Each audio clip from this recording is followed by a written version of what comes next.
Good morning, everyone. Welcome to today's hearing. Today we're going to hear further evidence from Ms. Janice Wray. So I'm going to ask the usher to bring Ms. Wray back into the room, please.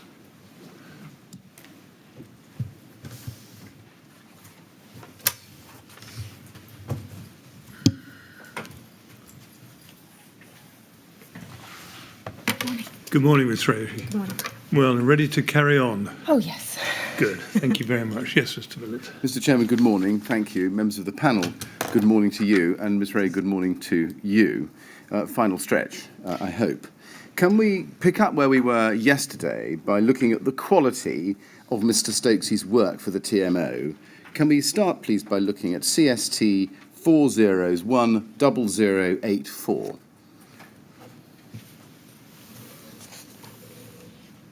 Now, this is an email, if we go to page 1, halfway down, from Raymond Hilton to you, hi Janice, of the 19th of May 2017, so only a month before the fire at Grenfell Tower, attached to comments following a review of the two FRAs, and below that you can see a further email. And the comments that are attached is in a separate document, which is at CST 3010085, the next one up in the series. Mm-hmm. And you can see that this covers, on page 1, premises called the Sandhills at Limerston Street, yes. SW10. And if you go to page 7 of this document, it covers, as I should say, two premises. If you go to page 7 of this document, it concludes, I do not believe that either of these FRAs are suitable and sufficient. The advice has put TMO at risk in both Whitchurch is completely wrong, and I would recommend new FRAs completed as soon as possible, taking the new guidance for specialised housing into consideration, and do not rely on the advice the landlord is responsible for the flat front door, no matter what is said in lease or any other agreement the LFB enforcement will issue against TMO on every occasion.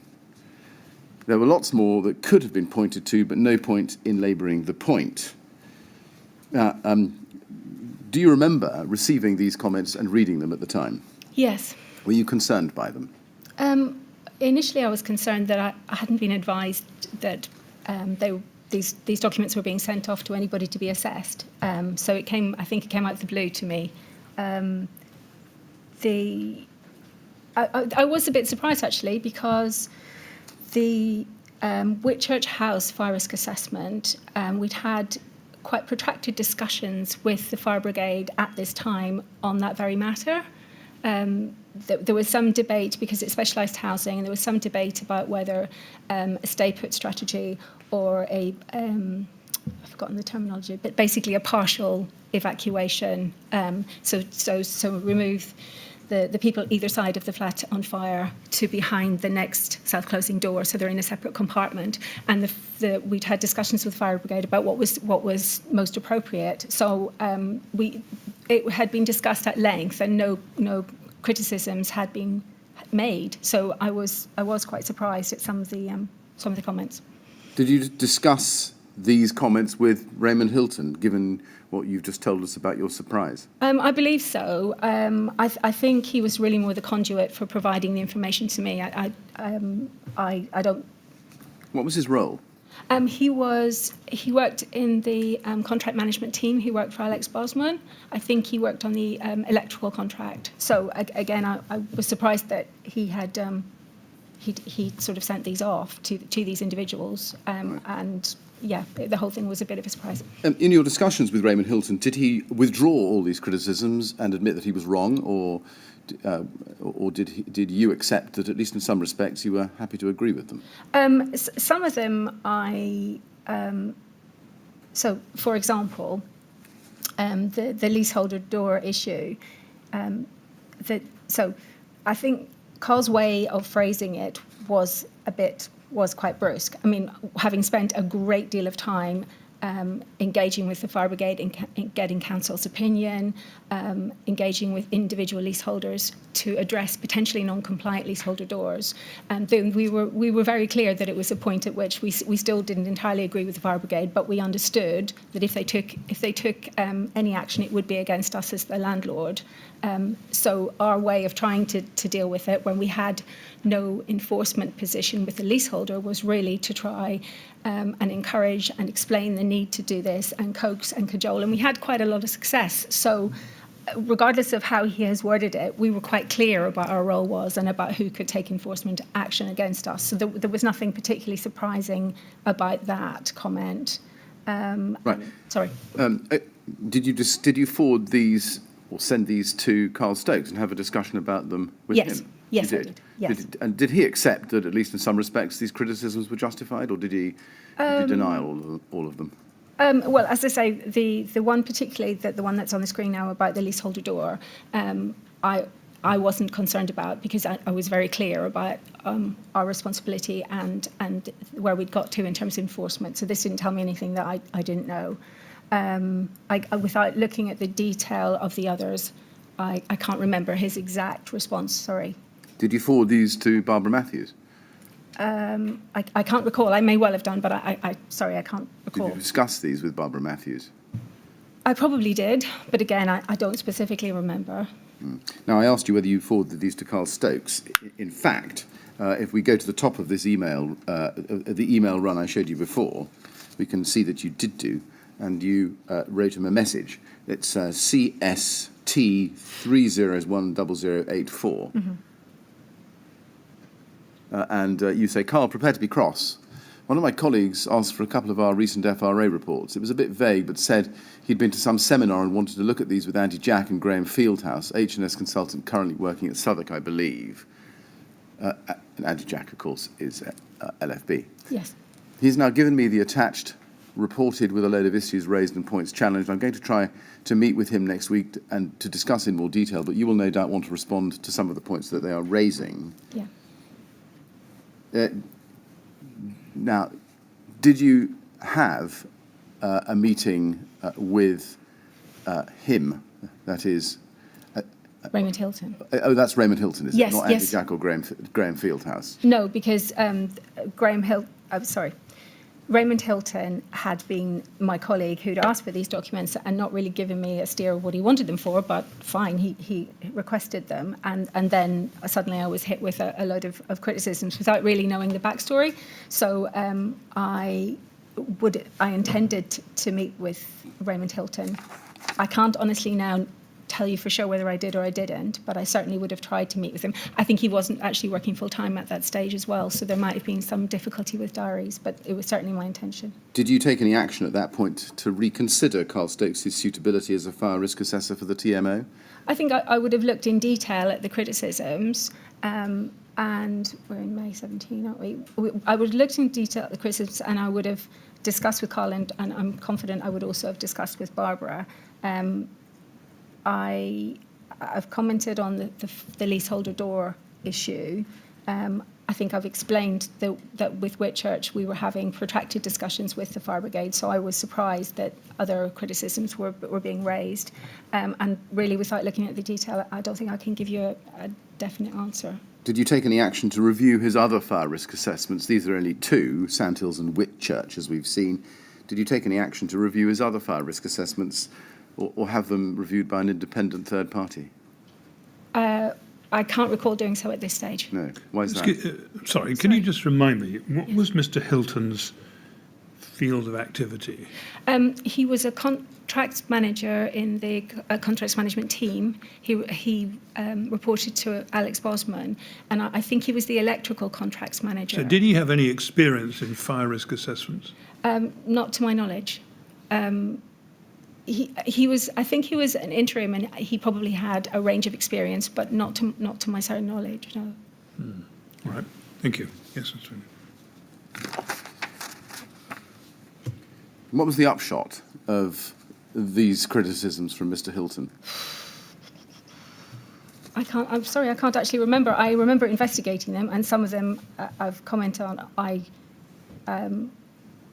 didn't feel give cause for concern. But without revisiting all of them now, I'm sorry, I can't actually recall. But as a matter of general recollection, do you recall whether in May 2017 these comments caused you seriously to consider whether Carl Stokes was up to the job of FRA for the TMO, or did you essentially satisfy yourself that there was nothing in these criticisms?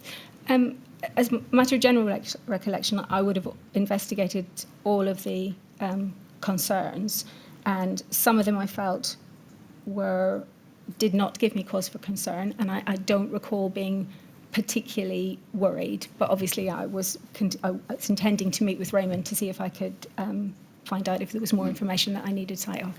Right. Did the fact that Mr. Hilton had no qualifications, so to speak, as a fire risk assessor, cause you not to take his criticisms seriously, or No. give them due weight? No, I presumed what he was forwarding to me came directly from these other two individuals, and I've certainly met both of those individuals before, and I know they have fire safety remits, so I would have taken them seriously. I didn't dismiss them. I would have investigated them, yes. Having investigated them, did you then dismiss or discount them completely, or were there some that gave you lingering concern? As I say, I don't think I can give you a full answer without looking at the detail of all of the individual allegations. The ones that I've seen, I can comment. I've tried to comment on, but I would have to revisit it. Sorry, it's not really fresh in my mind. Right. I mustn't have read this I recently. mean, the reason we could spend some time going through the document line by line, and you could answer that. But my question is a more general one. Yeah. There's no record of you doing anything in response to these criticisms. Do I take it, therefore, that either you didn't investigate them fully, or you did investigate them fully and were satisfied that each and every criticism was invalid? I would have investigated them fully, but in order to do that, I felt it was important to meet with Raymond Hilton, because he was the person who'd had contact with the two people who were raising the criticisms. I really only had this document to go on. And what I can't recall is if I managed to have that meeting, and that's probably why there is no audit trail. It may have still been ongoing. I see. Now, can we then turn to the question of audit? You were aware, I think, as you told us earlier in your evidence, of a standard called PAS 97. 79? Yes? Sorry, PAS 79. Yes. And there's a August 2012 edition of that. Mm-hmm. Could we go to that? LFB 00116924.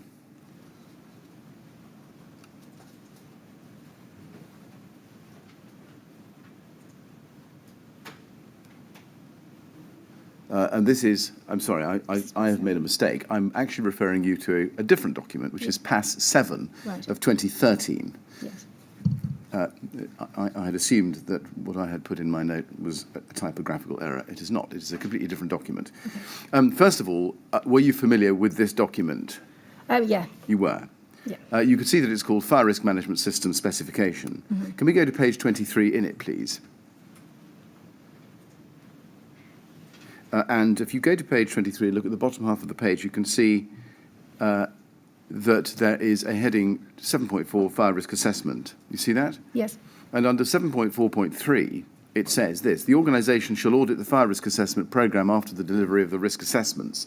7.4.4, the organisation shall conduct a review meeting at planned intervals to discuss the results of fire risk assessment audits and efforts to address findings.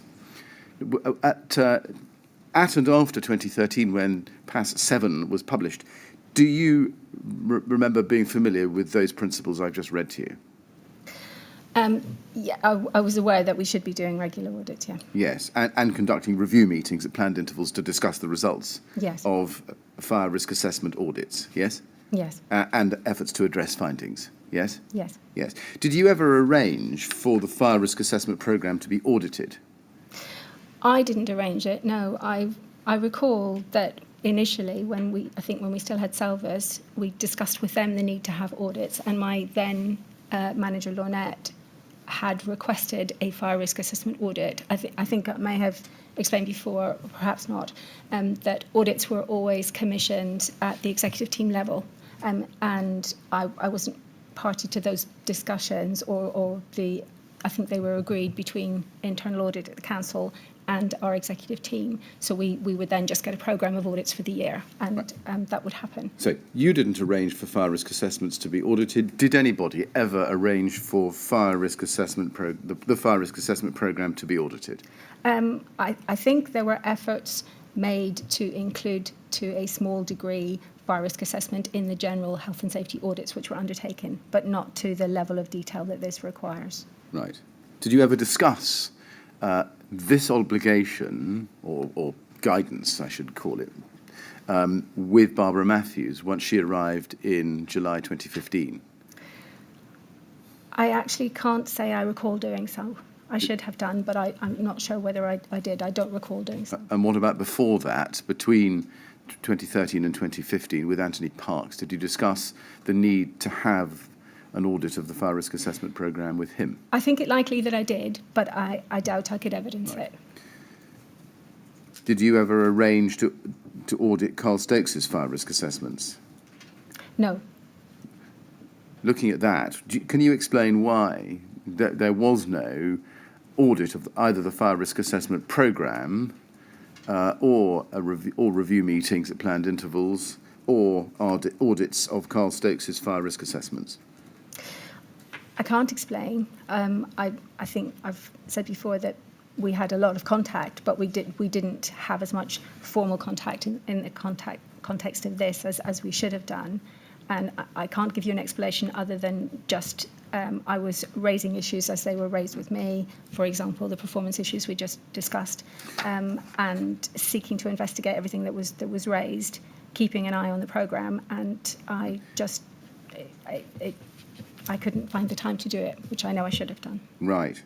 I mean, given that Mr. Stokes, if you stand back and look at it more holistically, was the sole provider of all the risk assessments for all of the buildings in the TMO stock for which the TMO was the responsible person. Mm-hmm. Did it not occur to you that it would be important to audit his work from time to time to check his competency and also the accuracy of his findings and the efficacy of his plans?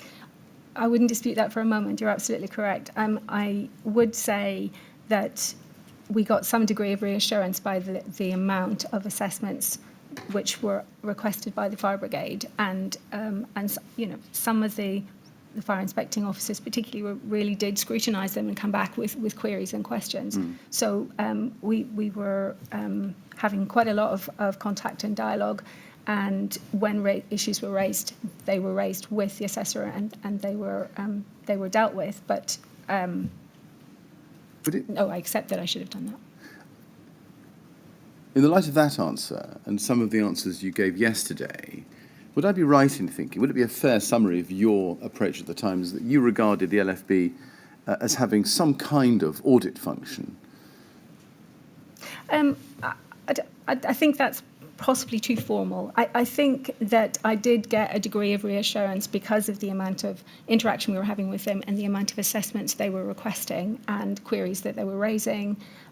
So I felt it did give me a degree of reassurance that the quality was the quality that they were expecting, that it was reaching suitable and sufficient standards, which is obviously the obligation that we were trying to meet. I mean, did anybody ever make it clear to you that the LFB's role under the RRO was as an enforcement body, not as an auditor? I'm well aware of that. I'm merely trying to explain that the relationship that we had and the reassurance that it gave me. I know it wasn't their formal responsibility. Right. I'm not suggesting that it was. I'm merely saying that I did get some degree of reassurance. We'd had a lot of dialogue. We wanted to work to not just comply with the legislation, but actually to meet their requirements, and that's what we were endeavouring to do. Would you agree that it was not reasonable to rely on inaction or silence from an enforcement body as the basis for yourself deciding whether the fire risk assessments were suitable and sufficient? I do agree, and I wasn't trying to make that point. Apologies if that's how it came across. No, thank you. That's helpful. Standing even further back, while we've got past 7 on the screen, can you tell us whether there was any formal introduction of this guidance into the TMO, whether there was any any training on it, any presentation of it? I don't believe so. How did you come to learn of it? I think I just would regularly try and do my own research and keep up to date with CPD and possibly through my IOSH role, or possibly I received quite a lot of emails from people sometimes offering training, or a variety of ways, professional journals, whatever. Did you ever discuss its contents with Carl Stokes? I'm not sure if I did, actually. No. Did you ever take any steps? I'm assuming the answer is no, given what you've just said, but did you ever take any steps to bring it to Carl Stokes' attention and discuss it with him? I don't recall doing so. Who was responsible for ensuring that the requirements of this guidance were observed? Who within the TMO was responsible for ensuring that the contents of this guidance were observed? Well, ultimately the chief executive, but in the first instance, it would sit with Barbara and myself. Right. You say ultimately the chief executive. Did Robert Black know of the existence of this document? I'm not aware. No. You didn't. You didn't bring it to his attention, did you? I don't recall doing so, no. Right. Did you bring it to Barbara Matthews' attention, do you think? I think you've already asked me that, and I can't recall whether I did or I didn't. Now,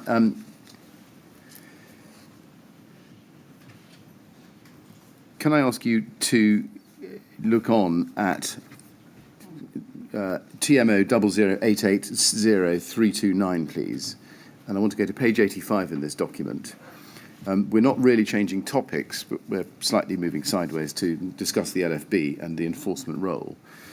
What I'm showing you here is an extract from Barbara Matthews' notebook, and this relates to a meeting of the 13th of October 2015, where you can see she records RB, NM, it looks like, DW, JW, BM. I'm assuming the JW is you, Ms. Wray. That's right. It looks like team meeting, Rupa Bola, Neural, Maya, and Dan Woods. RB, I was going to ask you about that. That's not Robert Black, is it? No, it's Rupa not. Bola, yes. Where we were all Barbara's direct reports. I see. It's a team meeting. And you told us what the other initials were, NM and DW, and BM is Barbara Matthews herself. NM is? Neural, Maya. Neural, Maya, and? Dan Wood. Dan Wood, right, thank you. Then on page 86, if we go to that, please, you can see that Barbara Matthews has noted under H&S. You see that? Yes. Deficiency notice from LFB, yes? Yes. Was that a reference to the Adair Tower deficiency notice dated 12th of October 2015? Sorry, what was the date of this meeting again? Apologies. The date of the meeting is the 13th of October 2015. It probably was. That makes sense. Yes, it had come in the day before. Yes, it probably was then, yes. Do you remember whether there was a discussion on that day about the deficiency notice? If there was, it probably wasn't too wide-reaching, because we were quite disparate, the people who reported to Barbara. So our team meetings, one dealt with finance, one dealt with IT, home ownership, health and safety. So we didn't go into too much detail. We did that in our one-to-ones instead. No, I mean, given that you had received the deficiency notice yourself, because you're an addressee of it, from the LFB the previous day, 12th of October 2015, can you help us with whether or not it was likely that you would have brought that document to the attention of this meeting the following day? Well, she's made specific reference to it, so I clearly did. What my point is that I don't know to what extent I did, because my other colleagues filled very different roles, and team meetings would have gone on for days if we'd all gone into every degree. Sorry, I'm just trying to identify whether it's that deficiency notice or something else. I'm assuming that's what. That's the only one I remember receiving around that time, so I think it must be. Yes. Now, can we go then to TMO 00840583, please?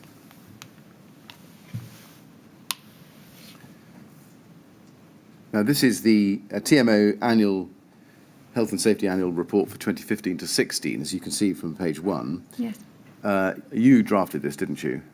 Yes, with input from other colleagues. Yes. And if we go to page 6, please, and look at paragraph 7.8 in the middle of the page, you can see there's a heading, Engagement with LFB, and there's a reference to the bi-monthly meetings. And then, if you look at the second paragraph down, it says 2 LFB enforcement notices were received this year These followed a fire at Adair Tower in October, and these will be discussed in detail later in the report at point 9, fire safety. Yes. 6 notices of safety deficiencies were received. 5 of these were issued on the same block and related to small quantities of stored items within 5 of the communal staircases. Now, the 6th notice of deficiency was for Adair Tower, wasn't it? I believe so, yes. Yes. Why didn't you expressly say so here in this report? I've no idea, really. I mean, I didn't expressly state the location of the others. There was. They can be quite long reports.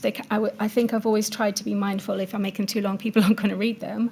There was no reason not to. I don't know if it's further down in the report when we discuss the enforcement notices. I'm not sure. Well, you do discuss the enforcement notices at paragraph 16.2 later in the document, but this document is drafted, or was drafted and presented in June 2016. Yeah. Given that the deficiency notice for Adair Tower predated the fire at Adair Tower by only a matter of days, effectively, a couple of weeks, why did you not expressly spell out the fact in this report? I can't give you any explanation. I think the enforcement notices obviously have an entirely different standing and are statutory notices. So I think I was focusing on what they required and what action we took to address that. And deficiency notices are non-statutory notices and relatively more minor. So there was no reason not to put it in. I just didn't put the addresses of any of them.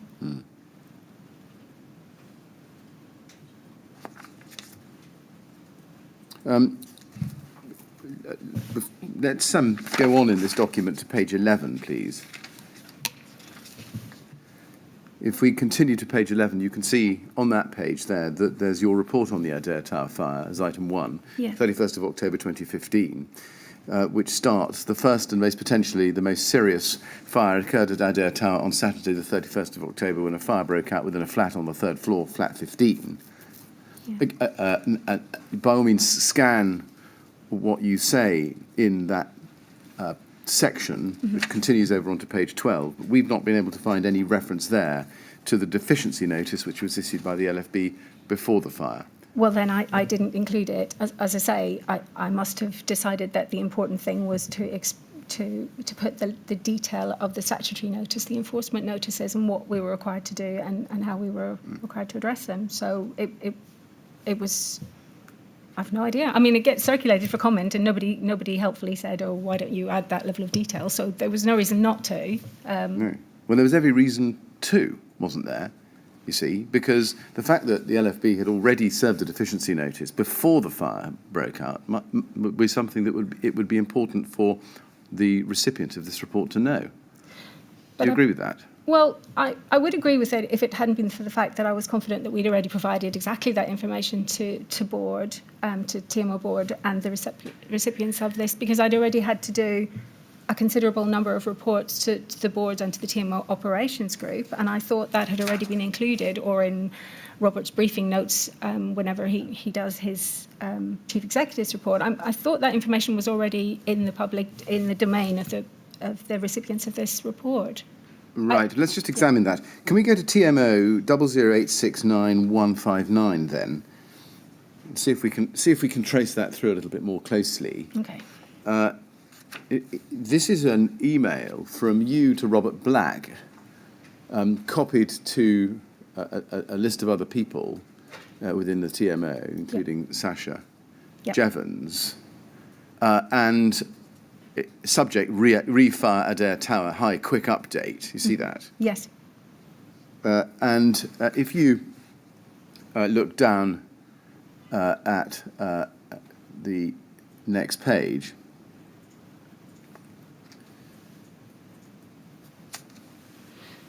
LFB carried out a recent audit of block and requested confirmation of extinct. Yeah. Yeah. So, now, this is a response to Robert. This is your response to Robert Black's message of the same day, 31st of October 2015, on page 2. Yeah. And he says, "Hi, Janice and Sasha. As discussed, it's attracting attention of the press in 3 areas emerging in terms of speculation." And then the third one is what we need to look at. What are our fire procedures and processes for this block? Mention fire extinguishers, etc. Janice, you say overall it's stay and be rescued and FB do not require fire extinguishers. You say you had recent audit with FB and we got some notice. Yeah. Small risk, but of concern to me, so I need to understand the risk. Yes. Now, his reference there to small notice, what was that a reference to? Well, I presume that he was talking about the deficiency notice, because the fire had been extinguished, but this was this was on the day of the fire, so we were responding to that. So there was quite a lot of information being passed back and forth by telephone and by email. So I presume that I must have told him on the phone that that the Brigade had done an audit and had issued a deficiency notice. Do you remember when you told him that? Was it before the fire? Well, unlikely to be before the fire, because the fire was at about 8:55 in the morning, and this is 10:57. So I probably started to have phone contact with him sometime after 9 o'clock. Yeah. And indeed, the email starts as discussed, and it doesn't seem as if this follows on from any other email chain. So, just to get the order of facts right, is this right? There was the fire. There was then a discussion between you and Robert Black, and possibly Sassage Evans as well, and then he sends this email. The question is, was it during that conversation, during the fire, effectively, that you told him that you had received the deficiency notice? It's likely to have been. As we saw from Barbara's notebook, she was already aware of it, and I wouldn't have known whether she had mentioned that sort of level of detail in her one-to-ones or at exec team. I couldn't really say for sure, but I was reiterating. Right. Right. You say, he says, got some notice. I don't know whether that's some notice or some notice very vaguely. Clearly, he's not entirely clear about what it is. He says small risk, but of concern to me. Can you explain why he got the impression from the conversation that there was a small risk? I can't explain. I can only say that at the time we were juggling quite a lot because the block had been decanted. We were trying to get people to a local church, which had opened up as a rest centre. We were trying to liaise with the fire brigade. At that stage, I was still working remotely because I wasn't able to get there till. There was quite a lot going on, and he was operating off his phone. So none of this would be the way that he would normally write things or the level of detail that would be. So I can't really tell you confidently. We can see your response at page 1, which I showed you. But if you go to page 2 and the last part of it, in the last paragraph, you say LFB carried out recent audit of block and requested confirmation of extinguisher servicing. This is the third paragraph down on the screen. And also raised concern that not all flat doors were self-closing. Yes. You didn't say there was a deficiency notice dated the 12th of October. No, you're right, I didn't. Nor does it appear that you attached it to this email. I doubt, because he was operating off his phone, he'd have been able to open it on his email. I mean, you're right, I could have done, but at the time we were very much responding to a live incident. Well, I understand that. That I understand. But even then, notwithstanding the live incident, this is, if I may say so, a lengthy, detailed and well-articulated email. Is there any reason why you couldn't have simply said to him, yes, we got a deficiency notice 2 weeks ago? Well, no. I mean, he's made reference to the notice, so I've clearly said that to him on the phone, but I haven't provided additional detail. No. And it could be that I didn't have my laptop. I don't know. Maybe I couldn't even access the document. It was a pretty full-on. Right. Do you remember? We see no record of this, but do you remember send him the deficiency notice that day or the day after when things had calmed down a bit and you had access to your laptop? I honestly don't remember. That as I'm sure you appreciate, this led to a great deal of briefings and almost a daily update with exec team members, and each ended up with a to-do list, an action list for various individuals. Do you remember what you told Robert Black about the level of risk which you had gleaned from the deficiency notice? I don't remember, no, sorry. Right. Well, can we go back to the... can we please go back to the health and safety report at TMO 008405883, please? I want to go in it now, please, to page 21. We've seen so far that there's lots of detail about the fire at Adair Tower, but no reference at all to the deficiency notice. Here on page 21, we see at paragraph 16.2, under your conclusion, the following. Whilst we received our first ever enforcement notices from the LFB in this period, it should be noted that these were in relation to a non-accidental fire which broke out due to arson within a dwelling and which it would have been impossible for any landlord to prevent.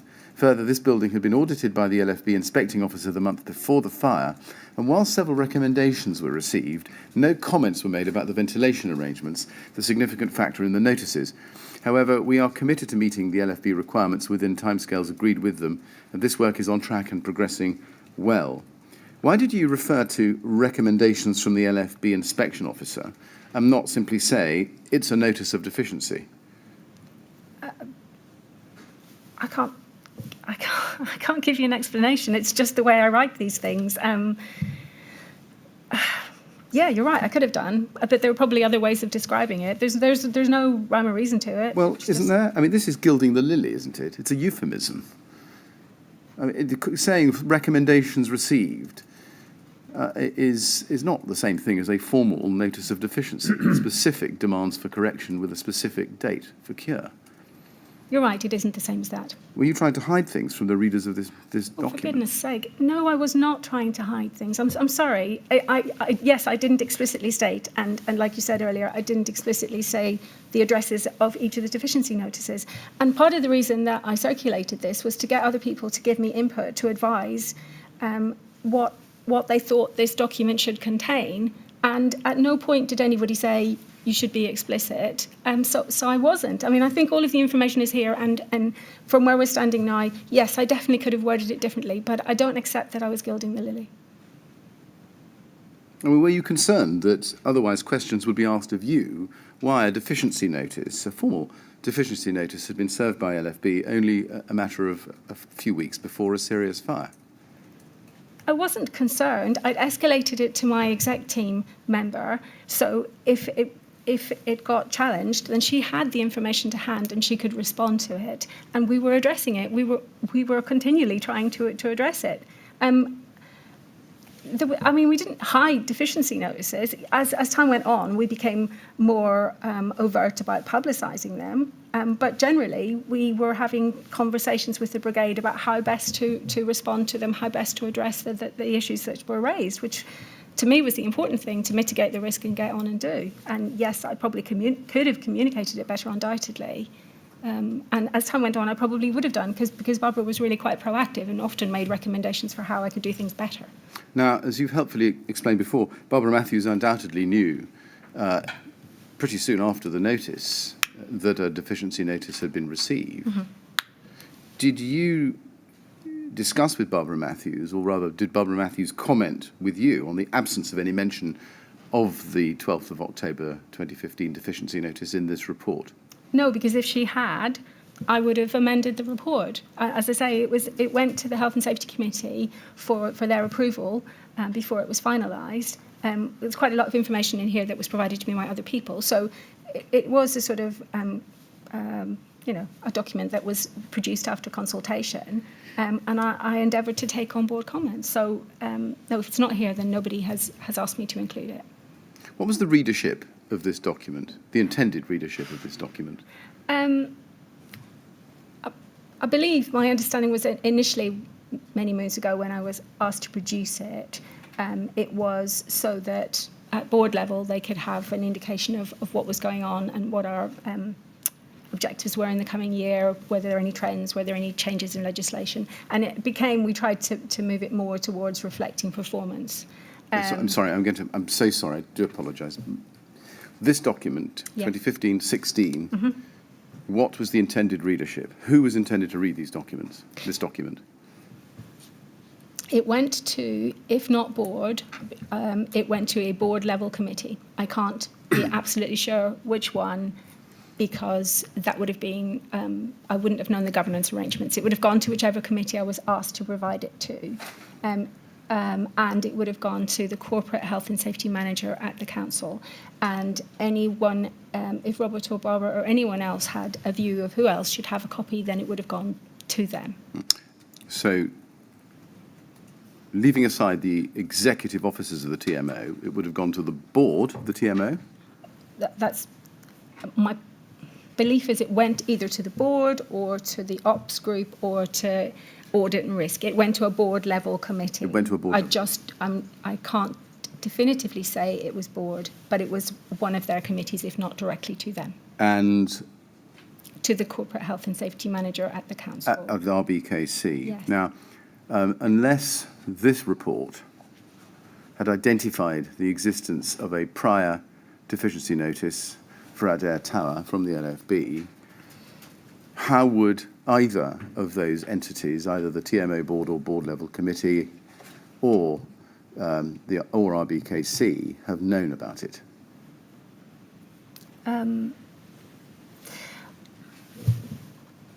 In this instance, unless you tell me I'm wrong, I was confident that in the volume of reports that I was asked to write to board and to ops committee following the fire, that information was already contained in one of those reports. I mean, if you tell me differently, then that's an oversight, but that was my understanding. Right. Now, can we go to TMO 00840-583, please?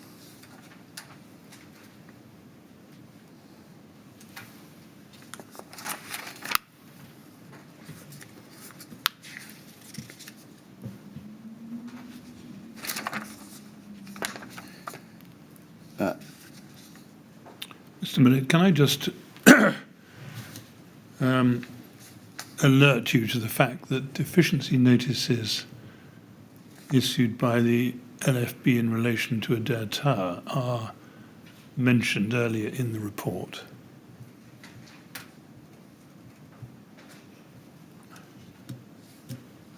I think if you look at page 6 of the report, paragraph 7.8.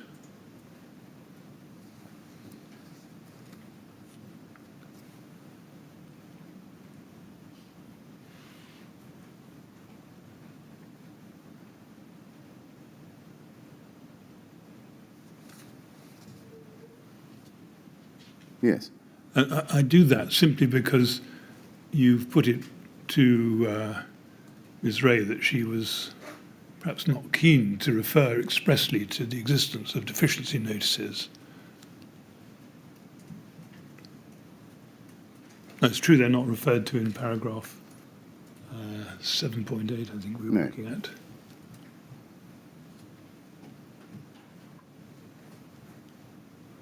I'm sorry, the earlier paragraph we were looking at. But Mr. Chairman, indeed, and I've been struggling myself to find any reference in this document to the deficiency notice of the 12th of October. Well, there is a reference. Speak to that one specifically, but it was just that I didn't want a point to be put to Ms. Wray on a false basis. No, entirely. That's all. No, absolutely. Well,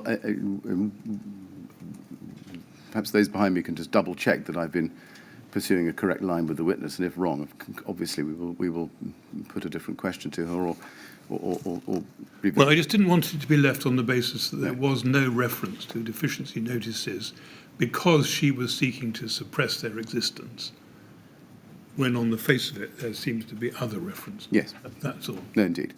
Well, we can. Yes, we can read the report.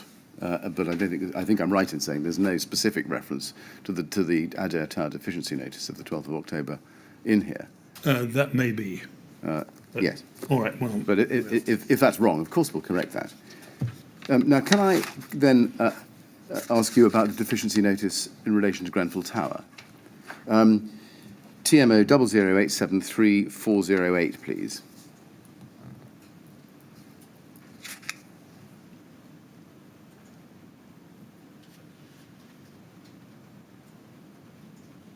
This is dated the 7th of May 2014, and it's the minute of the TMO Health and Safety Committee meeting. And if we look at page 1, Ms. Wray, you can see that you were present, yes? Yes. And if you go to item 8.3 on page 5, you can see there that it says, there had been a joint visit to Grenfell Tower and neighbouring finger blocks prior to major works taking place. This had resulted in a deficiency notice being served in respect of the ventilation/extraction system in the tower. However, investigation confirmed that our PPM contractor had inspected and submitted confirmation that this system was fully operational in February, as per requirement of British standard. However, a further contractor has now been engaged to inspect and assess the system and report back. Yeah. Now, that was the position as of May 2014. Yes. There had, as I think we discussed earlier, a deficiency notice. There'd been a deficiency notice for Grenfell Tower on the 24th of March 2014, hadn't there? And we looked yesterday at Carl Stokes's letter of the 18th of March, which was written after his visit on the 17th of March, which was in turn after the LFB's visit on the 12th of March, but before their deficiency notice of the 24th of March. Yes. Remember that? Yes. Yes. Now, my question is, was the investigation that you refer to in the third line here of this minute, the investigation done by Carl Stokes on the 17th of March, or by anybody else? Sorry, could we just check if Alex Bosman was on the list of attendees? Yes, of course. Can we go to page 1, please? Yes, he was. He was. Then I believe that the investigation related to the certification in terms of planned maintenance, Right. which would be an investigation undertaken by his contractor to ensure that they'd been undertaking their regular checks and there was a current certificate.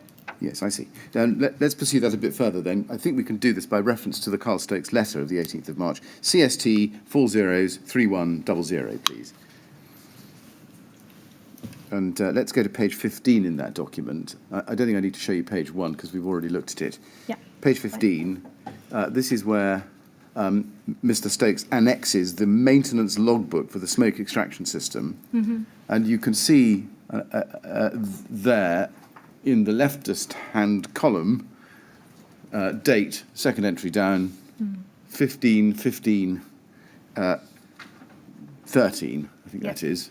Now, clearly there are not 15 months in the year, but and that's the point that Carl Stokes makes. But you can see that before that, the last date was for service was 11th of May 2010. Yes. Yes, that's what it says. Now, Carl Stokes, as I say, read 15th of December 2013 to mean 15th February 2013. Do you agree? I mean, he did do that in the report. If that's what the report says, then yes. And if you go to page 16, a service maintenance engineer certificate appears there, dated the 7th of February 2014. Yes. You can see that just faintly from the top right-hand corner of the document, which shows that the fire alarm panel was checked in February 2014. Yes.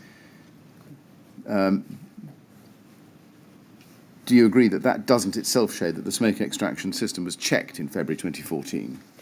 I agree from what I can see that is the case. My recollection is that Michael Lyons had done some investigation and had reported back to one of the committees. Right. And he at that stage partly reported in to Alex Bosman, which is why I think the information came from Alex at that meeting.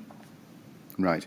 Now, was the deficiency notice about the AOV from March 2014 reported to the executive team? I'm fairly confident that I would have advised Anthony Parks. So, obviously, it's mentioned in the Health and Safety Committee, and the Health and Safety Committee minutes went to the executive team, so they would have been made aware of it. Right. Well, let's see how this goes historically. Can we then go to TMO 00873-405?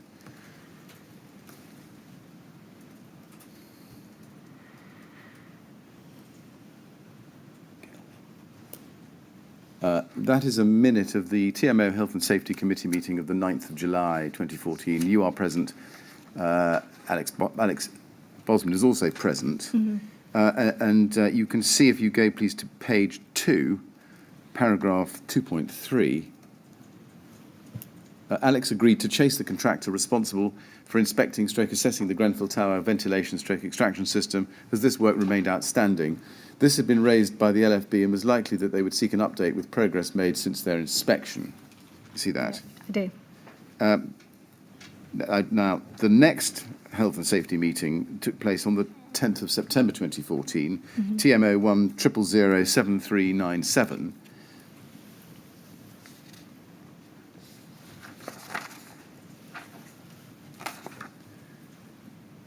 the reason I'm showing you both is because although we see reference to the Grenfell Tower ventilation stroke extraction system in the July minute, there is no mention of that in this minute, 10th of September 2014. Okay. Take it from me that there isn't. And my question is, did progress reports on deficiency notices, or did this one drop off the agenda, do you think? It's possible that it dropped off this agenda because I was having separate meetings with Alex Bosman to chase up issues which were live and current. Right. But was that... It should have reported. We should have kept it on the agenda until it was resolved. But I am actually also thinking that perhaps because the Ops Health and Safety Group was established, I think in the July 14, unless I've got my dates wrong, that it may be something that also got discussed at that venue. Did progress reports on deficiency notices often drop off the agenda of Health and Safety Committee meetings without being resolved? No, I don't believe they did. Can I then ask you about the residents' handbook? This is a completely different topic. It goes back to fire advice given to residents, and it's something that we discussed on the first or second day of your evidence. Seems like a long time ago. It does. Yes. Can I just show you TMO 100419115, please?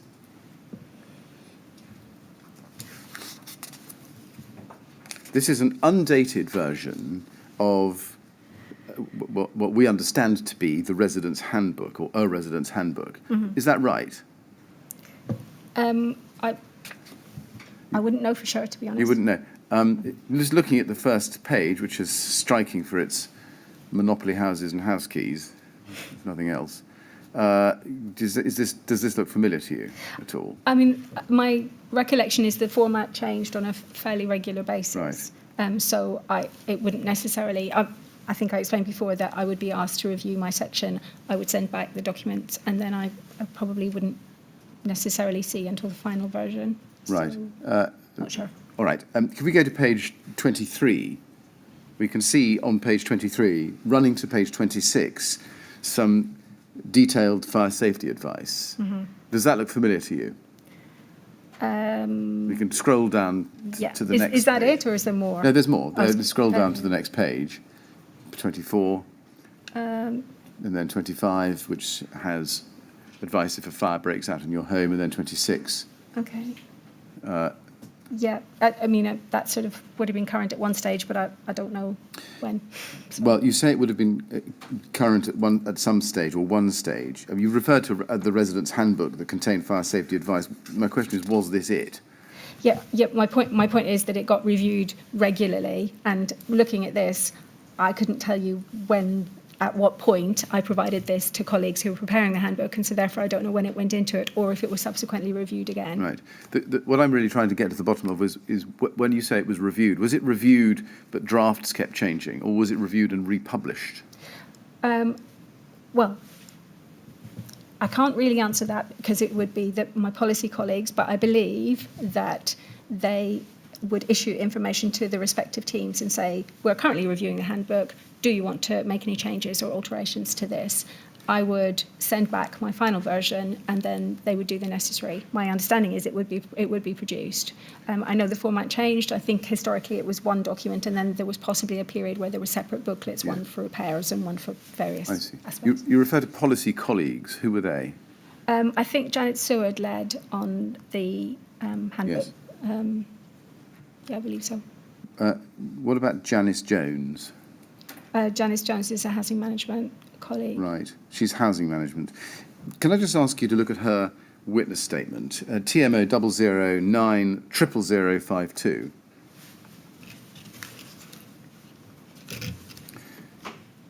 This is Janice Jones's statement to the inquiry about fire safety advice that was provided to new tenants at Grenfell Tower specifically, and specifically during the period 2009 to 2017. If we go to page 22, well, let's go to page 9 actually. I'm sorry, page 3, paragraph 9 to start with. page 3, paragraph 9. She says there, I recall that the TMO had a stockpile of the resident handbook and the repairs handbook. When the resident handbook and the repairs handbook ran out completely, there was no plans to publish any more books, and it was decided later that the handbooks would be updated. This project was managed by a senior manager, and I recall that the TMO then changed the makeup of the welcome pack. Given the time elapsed, I cannot recall the date of the change, although the welcome pack thereafter contained various different leaflets rather than the letters mentioned above. Is that correct? Is what she says there correct? I'm not in a position to say, to be honest. I just to reiterate that my understanding was it was reviewed and republished on a regular basis. It was done by the central team, and then it would have been distributed by some, usually by a private company. So I honestly don't know. My understanding was that it was being reviewed on a regular basis and that there was always a current handbook. I'd be surprised, but I'm not in a position to say. Right. Can we go to page 5, please, and look and see what she says there at paragraph 22?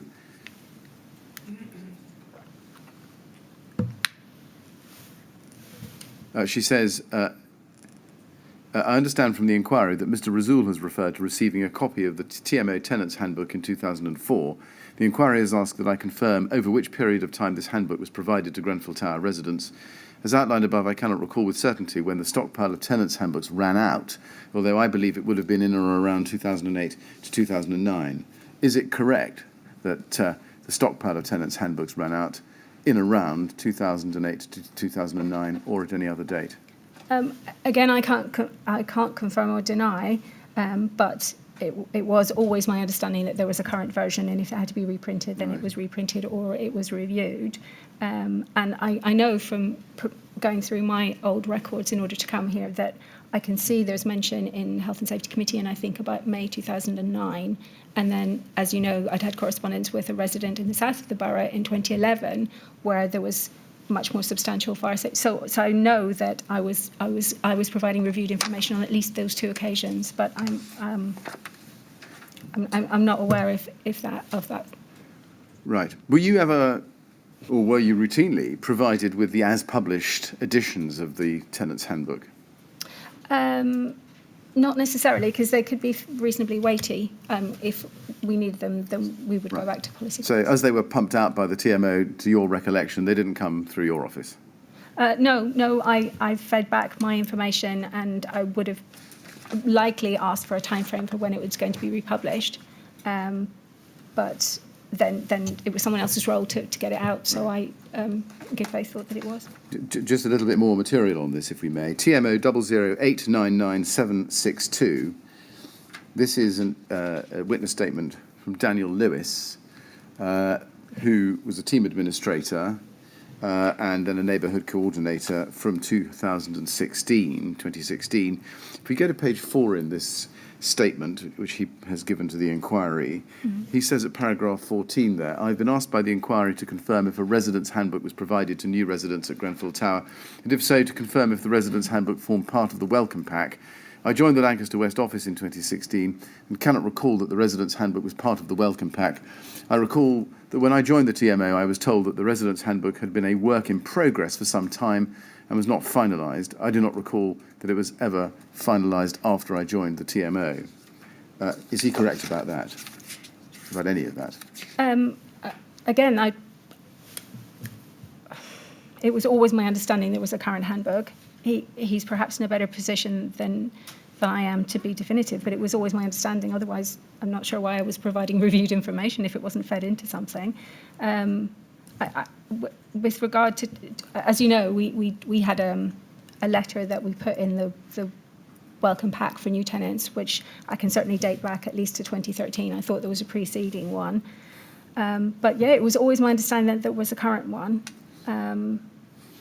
And I can't, sorry. IWS 401343. This is a witness statement from Millicent Williams, who was, sorry, it's an email, I'm sorry, from Millicent Williams, the TMO neighbourhood officer, who is corresponding with Shah Ahmed in Grenfell Tower. And she says, and this is an email from Millicent Williams to him, copied to Nicola Bartholomew and Councillor Blakeman, 24th of October 2016. Good morning, Mr. Shah. Thank Well, you. sorry, can we just wait a moment? We haven't got it on the screen yet.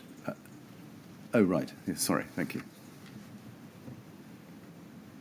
Good morning, Mr. Shah. Thank you for your email. I'm so sorry. Let's just take a breath. You can see it's from Millicent Williams, goes to Shah Ahmed. It's copied to Nicola Bartholomew and Councillor Blakeman and other councillors. It's dated the 24th of October 2016. Subject Re, and there's a long number, Tenant Handbook. Good morning, Mr. Shah. Thank you for your email. Unfortunately, I'm unable to provide you with a copy of the Tenant's Handbook at this time, as the manual is currently under review. It is hoped that the Tenant's Handbook will be ready for distribution early next year, 2017. Did you know at that time that there was no Tenant's Handbook available because it was under review and would not be distributed until a few months hence? I don't believe I did. No. Do you accept that, certainly looking at this document, the Tenant's Handbook was not finalised as at that date? That's what it says here, yeah. Do you know who told you or suggested to you that it had been finalised, either then or at any past time? I'm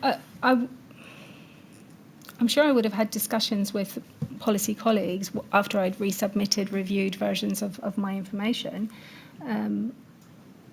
So if it hadn't been finalised at the time I was providing the review, I must have confidently come away thinking it was imminently about to be published. Right. But yeah, Yes. Did you ever check from time to time with the housing team to see whether the Residents' Handbook was being actually distributed? I thought that I had. I thought that I had, and I certainly thought that I had checked with the policy team who were responsible for producing it. But maybe that was a long time ago, sorry. So as far as you were aware, what was being given to new tenants during the period, let's say the 2 or 3 years up to 2016?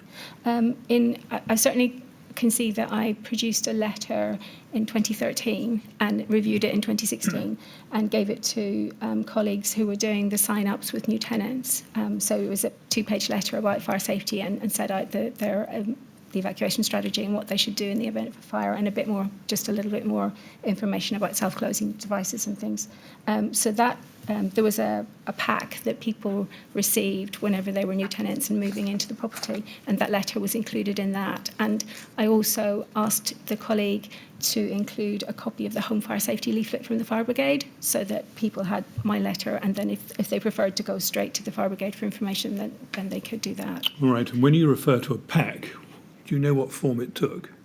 I believe it was produced in the office by my colleague Moira MacDonald, who did most of the sign-ups, and I think it had a range of information about their tenancy. Yeah, I'm sure it did, but Yep. I mean, was it in a folder with lots of separate sheets in a folder, or was it held together in some form? I believe it was in a folder, but beyond that, I probably couldn't tell you for definite. I would have checked in with her regularly to say, are you still distributing that? Do you need additional copies of the home fire safety leaflet? So I'm confident that she was including them, but I couldn't really give you the detail because I don't think I looked at it in detail. All right.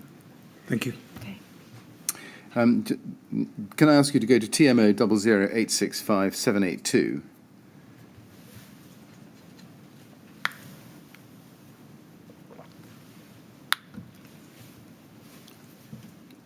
This is an email run from April 2016, and if we could look at the second email down on page 1, halfway down your screen, it's an email from you dated the 15th of April 2016 to Councillor Mason, copied to Robert Black and Barbara Matthews. Subject, fire safety information for KCTMA residents.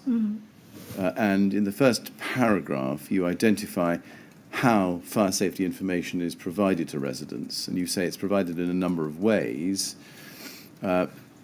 And you refer there to the website, and then you say, in addition, new tenants receive a letter outlining their fire procedure, providing some fire safety advice, and enclosing a copy of the referral leaflet for anyone wishing to arrange a free London Fire Brigade LFB home fire safety visit. Copies of letter and leaflet attached.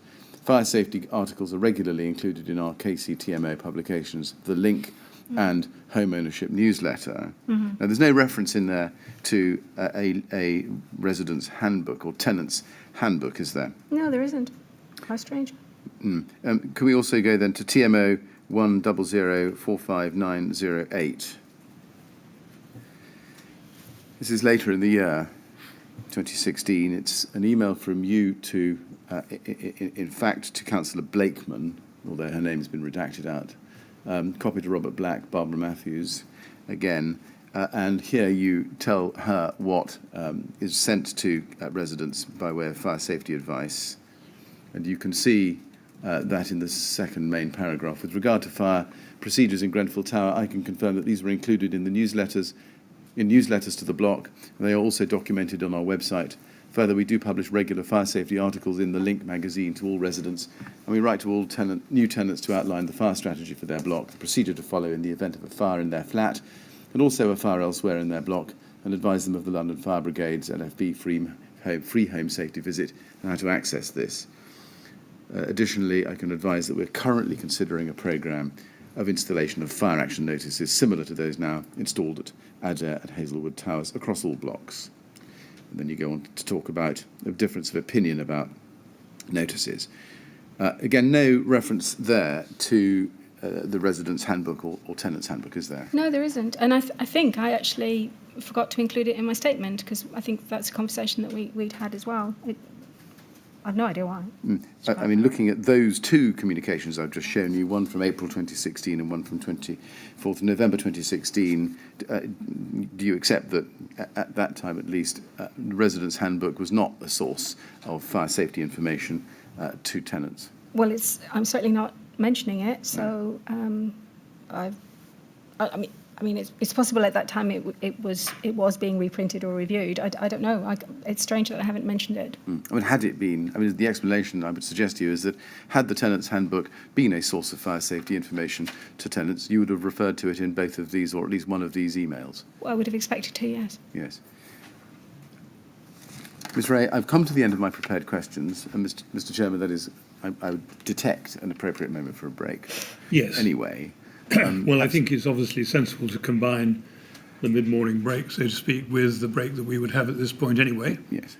If I were to say 25 past, would that give enough time to people who are not in the room to put forward their questions? It might, but I would urge a little bit of caution, and I would ask for half past with liberty to apply in the usual way, if I might. The reason I do that is because Ms. Wray has been giving evidence over a very long period of time, and although there have been plenty of opportunities for those outside here and indeed for my team to review her evidence with a view to asking follow-up questions, nonetheless, the end of the witness tends to concentrate minds. Yes, all right.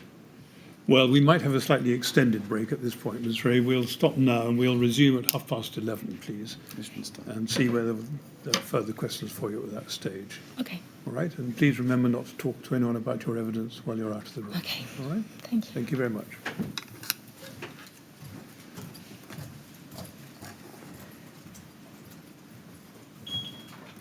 Right, 11:30 then, please. Thank you.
Right, would you ask Mr. Wray to come back in, please? Thank you.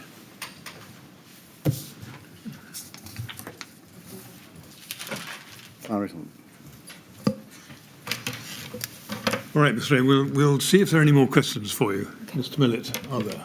Yes, Mr. Chairman, one or two. Now, Ms. Wray, you told us that, from your perspective, and you agreed that an FRA was, to all intents and purposes, a public document. That was at day 142 at page 173. Yes. Line 5. And you also told us that you would have made the FRAs widely available, and Mr. Stakes knew that as well. Yes. Can I ask you first, were residents told how frequently an FRA was completed for their block, or the dates when they were completed? I'm not sure at that stage that they were told. When we did communication, we would always advise that there was a current risk assessment and that it would be reviewed on a regular basis. I'm not sure that we ever clarified the frequency, and obviously to some extent that would have been dictated by things like material alterations. So no, I've got a feeling we didn't communicate that. Right. Because if you didn't communicate that, how would a resident know when a new FRA had been produced by the TMO so that they could ask for it? The answer to that is that they wouldn't know, but they could always ask for it, and I could give them the most recent one and advise them when the next one was programmed. Yes. I mean, was any consideration ever given to putting the FRAs on the TMO's website so that anybody could look at them? And not at that stage, and I obviously the world has changed and people do things differently now, but I think it's probably discussion that we had with peers across the sector, and I think it wasn't common practice at that time, but definitely the world now does that. So post-Grenfell, the world does it, but not before? I don't believe it did, no. Right. Not routinely anyway. Was any actual consideration given to that possibility at any time, do you recall? I don't recall, Right. sorry. Can you be clear, though, that was there a decision made not to do it? No, there was no decision not to. I can't be absolutely sure that we had a conversation or whether it was something that has happened subsequently and I've misremembered. Right. Now, can I ask you, different topic, can I ask you please to go to your witness statement, okay, your first witness statement, at paragraph 109.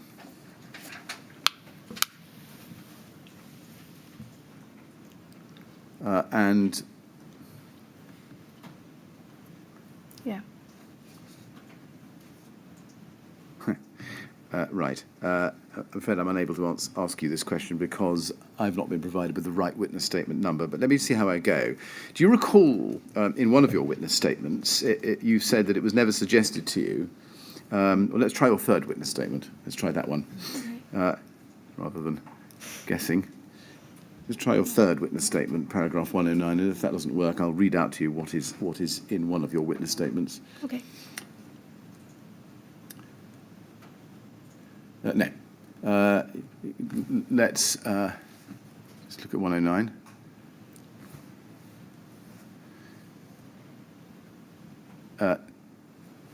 No, I'll read to you what you said in one of your witness statements, and I apologise I'm unable to provide you with a precise number or quotation on the screen. It was never suggested to me, you say, by the LFB or by Carl Stokes that this means of escape was unsatisfactory or posed a risk. Now, that was something you've said in your witness statements. Do you agree with that, first of all? Yes. Yes. Now, can I now ask you to look at a document which we found the reference for, TMO 100016548.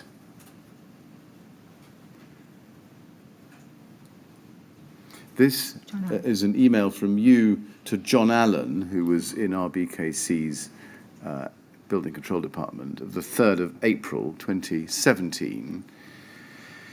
And you say, thanks, we've now got their commitment to enclose the riser in a 2-hour fire-rated boxing. Our assessor has already highlighted the breaches in compartmentation and NG have confirmed these will be addressed. And then you say, a number of residents very unhappy and perceive this to be potential very high risk, and we're asking RBKC to appoint an independent consult to investigate. LFB are saying, though not yet in writing, that they are unhappy about the riser being on the means of escape. But as it is already installed, not sure this will have any input. Looking at that, do you accept that it was suggested to you by the LFB that the single staircase posed a risk in the context of the gas pipe works? Actually, no. They said they were unhappy. They didn't say it presented a risk. I raised this with them at the liaison meeting because, as you initially saw, I consulted John Allen from Building Control on the issue of the riser, and his responses were that it should be fine, kind of distanced himself from it. I think I went back to him 3 times and he wouldn't engage. I raised it with the fire brigade because we were struggling to get National Grid to do the works that they said they were going to do to box in with the fire rated boxing, etc., and make good breaches. I recall it was I've forgotten his name. He was Rebecca's deputy. It'll come to me.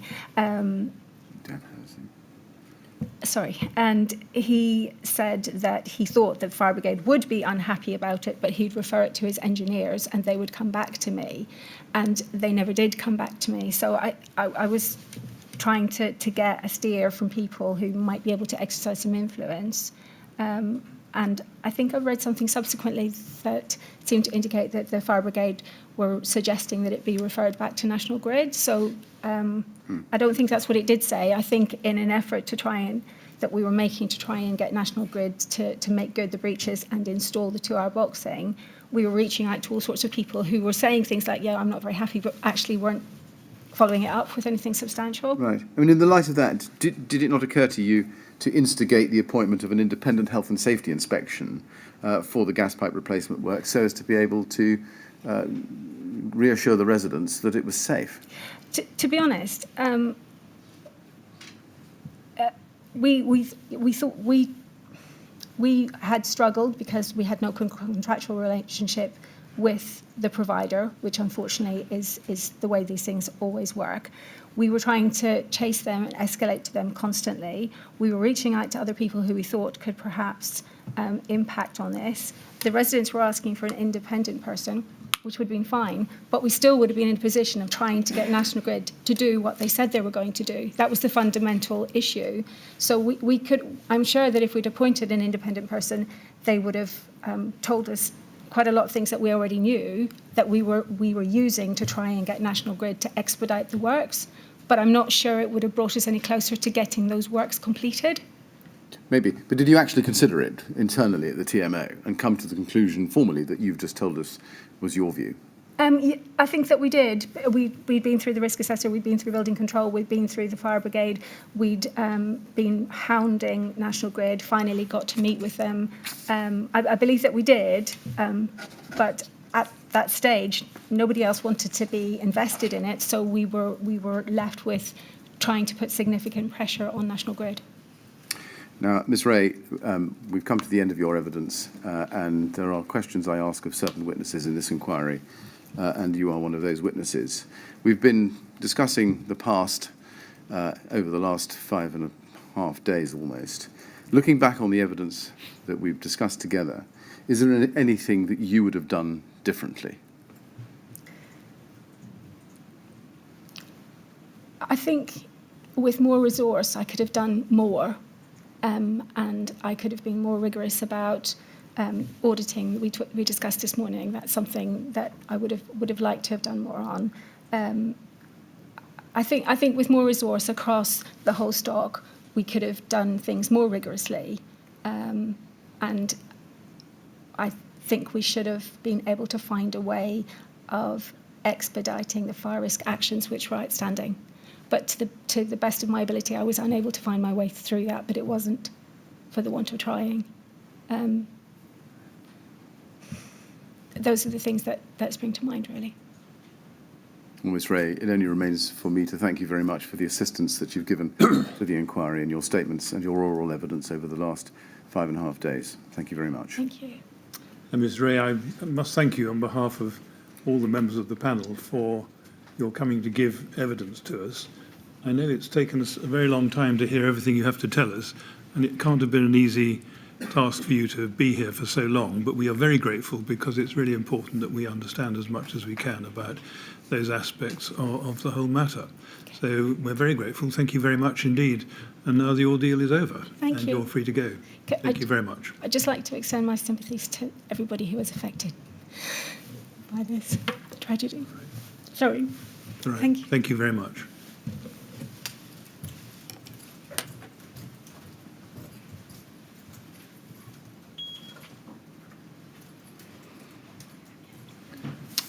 Right, thank you, Mr. Millett. Now, we have another witness waiting Yes. in the wings, is that right? Yes, we do, and Ms. Jones will be taking that witness, but we will need a short break to arrange There. matters here.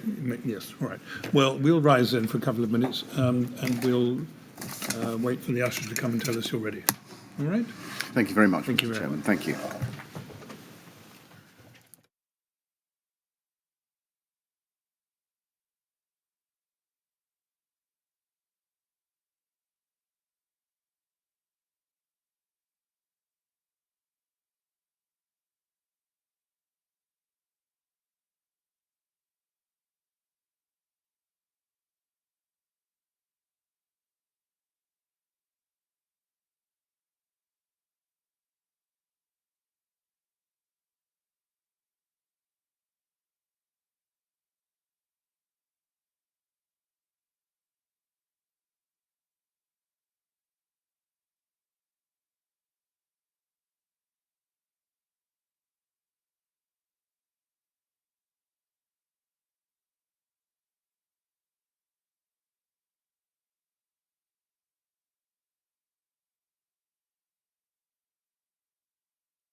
Yes, Mr. Kinnear, now you have another witness for us. So, yes, may I call Rebecca Burton? Thank you.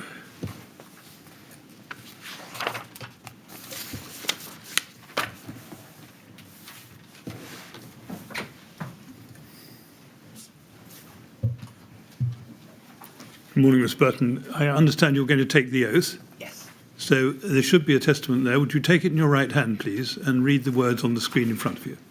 I swear by Almighty God that the evidence I shall give shall be the truth, the whole truth, and nothing but the truth. Thank you very much. Now do sit down and make yourself comfortable.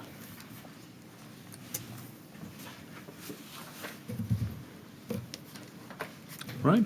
Yes, Mr. Kinnear, when you're ready. Thanks, sir. First of all, would you mind confirming your name for the record? It's Rebecca Burton. Thank you. Now, 3 words of advice before we start. First of all, if you need a break at any time, please don't hesitate to ask for one. Secondly, if any of my questions are unclear, please say so, and I'll rephrase them so that they are clear. And thirdly, please do keep your voice up. It's so the transcriber can capture everything you say. And I should say there's a 4th piece of advice, which is please do wait for the question to finish and then answer. Now, that's all out the way. First of all, thank you very much for attending to give evidence today. It's much appreciated. Now, you provided 2 witness statements to the inquiry. The first is dated the 29th of January 2019, which can be found at LFB 000 32331. And is that statement? Yes. And the second one is dated the 20th of December 2019, which can be found at LFB 000 84098. Again, is that statement? It is, yes. Thank you. Have you had the opportunity to read both of those statements recently? I have. And subject to some corrections which we'll come to in due course, are the contents of both those statements true? They are, yes. And are you happy to have those statements taken as your evidence to this inquiry? I am. Thank you. Now, have you discussed the contents of your statement with anyone before coming today?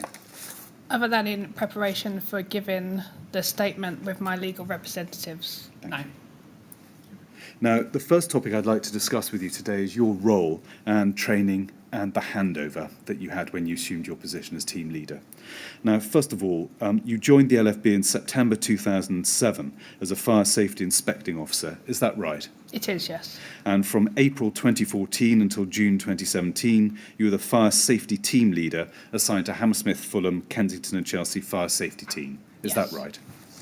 And can you confirm that the team leader role at Hammersmith and Fulham and Kensington and Chelsea, to which you were promoted in April 2014, that was your first team leader role? It was. Thank you. Now, in June 2017, is it right that you left the fire safety team for a role within the LFB's Central Regulatory Enforcement Group? Yes. Now, in his evidence, Nicolas Comery said that he attended an intensive 3-month course before starting in fire safety. Did you attend any such intensive fire safety course before you started? When I became a fire safety inspecting officer, we had a introduction period, which was different to what Nick Comery attended. That course was no longer available. We attended training sessions in-house rather than going away, which is what Nick Comery had done. So I undertook in-house training courses whilst being mentored within the fire safety team that I was placed in. Thank you. And if we can go to paragraph 17 of your first witness statement, which can be found at LFB 000 32331/6, and the last sentence in particular, you say there, following on from your answer, and I quote, I have completed some fire safety courses, included Unit 7, 8, 9, 10, 11 of the Level 4 Fire Safety Certificate and Unit 15 of the Level 4 Fire Safety Diploma. In broad terms, Ms Burton, what subjects or skills did that training cover? So they are fire safety qualifications, and they cover things such as the regulatory reform fire safety order and how we apply that legislation, building regulations, and how to undertake investigations. Thank you. And when did you complete those units? So they were completed prior to submitting this statement. So sometime before? Sometime before, yeah. So around 2015. Thank you. Now, if we can stay within this statement but go to paragraph 5, which is at page 2, you say in the first bullet point that the role of the fire safety team is, amongst other factors, to enforce the Regulatory Reform Fire Safety Order of 2005 through an inspection programme and reactive inspections. Now, in relation to high-rise residential buildings, and as a general rule, how regularly would you inspect such buildings? At that time, they were coming through our inspection programme roughly once a year. We work on a risk-based approach, and each premise is given a risk score based on the inspection that's been carried out previously. And most high-rise premises would come out as level 5, a risk score of 5 and above. So they would come out roughly every year. Okay. And when you're carrying out an inspection, what are you looking for? Fire safety deficiencies. So we would initially look at any paperwork associated with a premises, so the fire risk assessment, any maintenance records of fire safety systems such as fire alarms, fire doors, emergency lighting, and then we'd conduct an actual physical inspection of the premises. In what circumstances would the LFB issue a notice of deficiencies? A notice of deficiencies is our sort of lowest level of enforcement action that we would take. So we would take that action where we'd found some things that didn't require us to go back and ensure that they'd been completed. So we wouldn't follow up on a notice of deficiencies. We would leave that with the responsible person to manage themselves.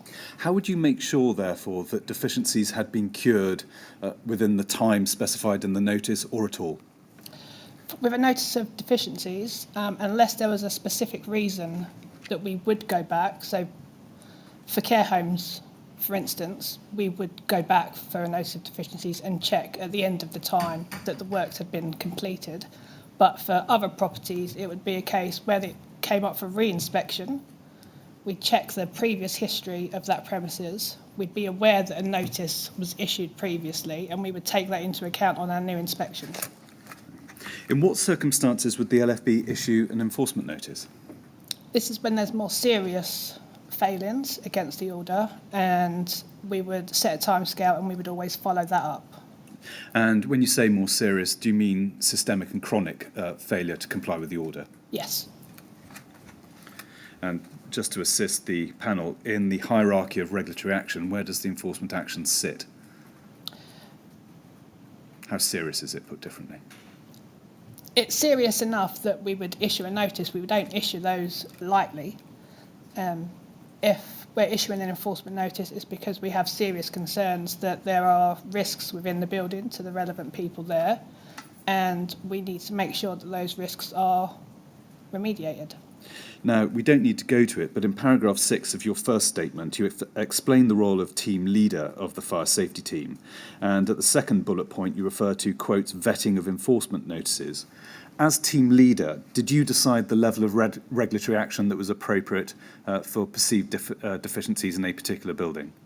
That's initially completed by the inspecting officer. We have a mobile device that we complete our inspections on, and each article of the RRO is assigned a risk score.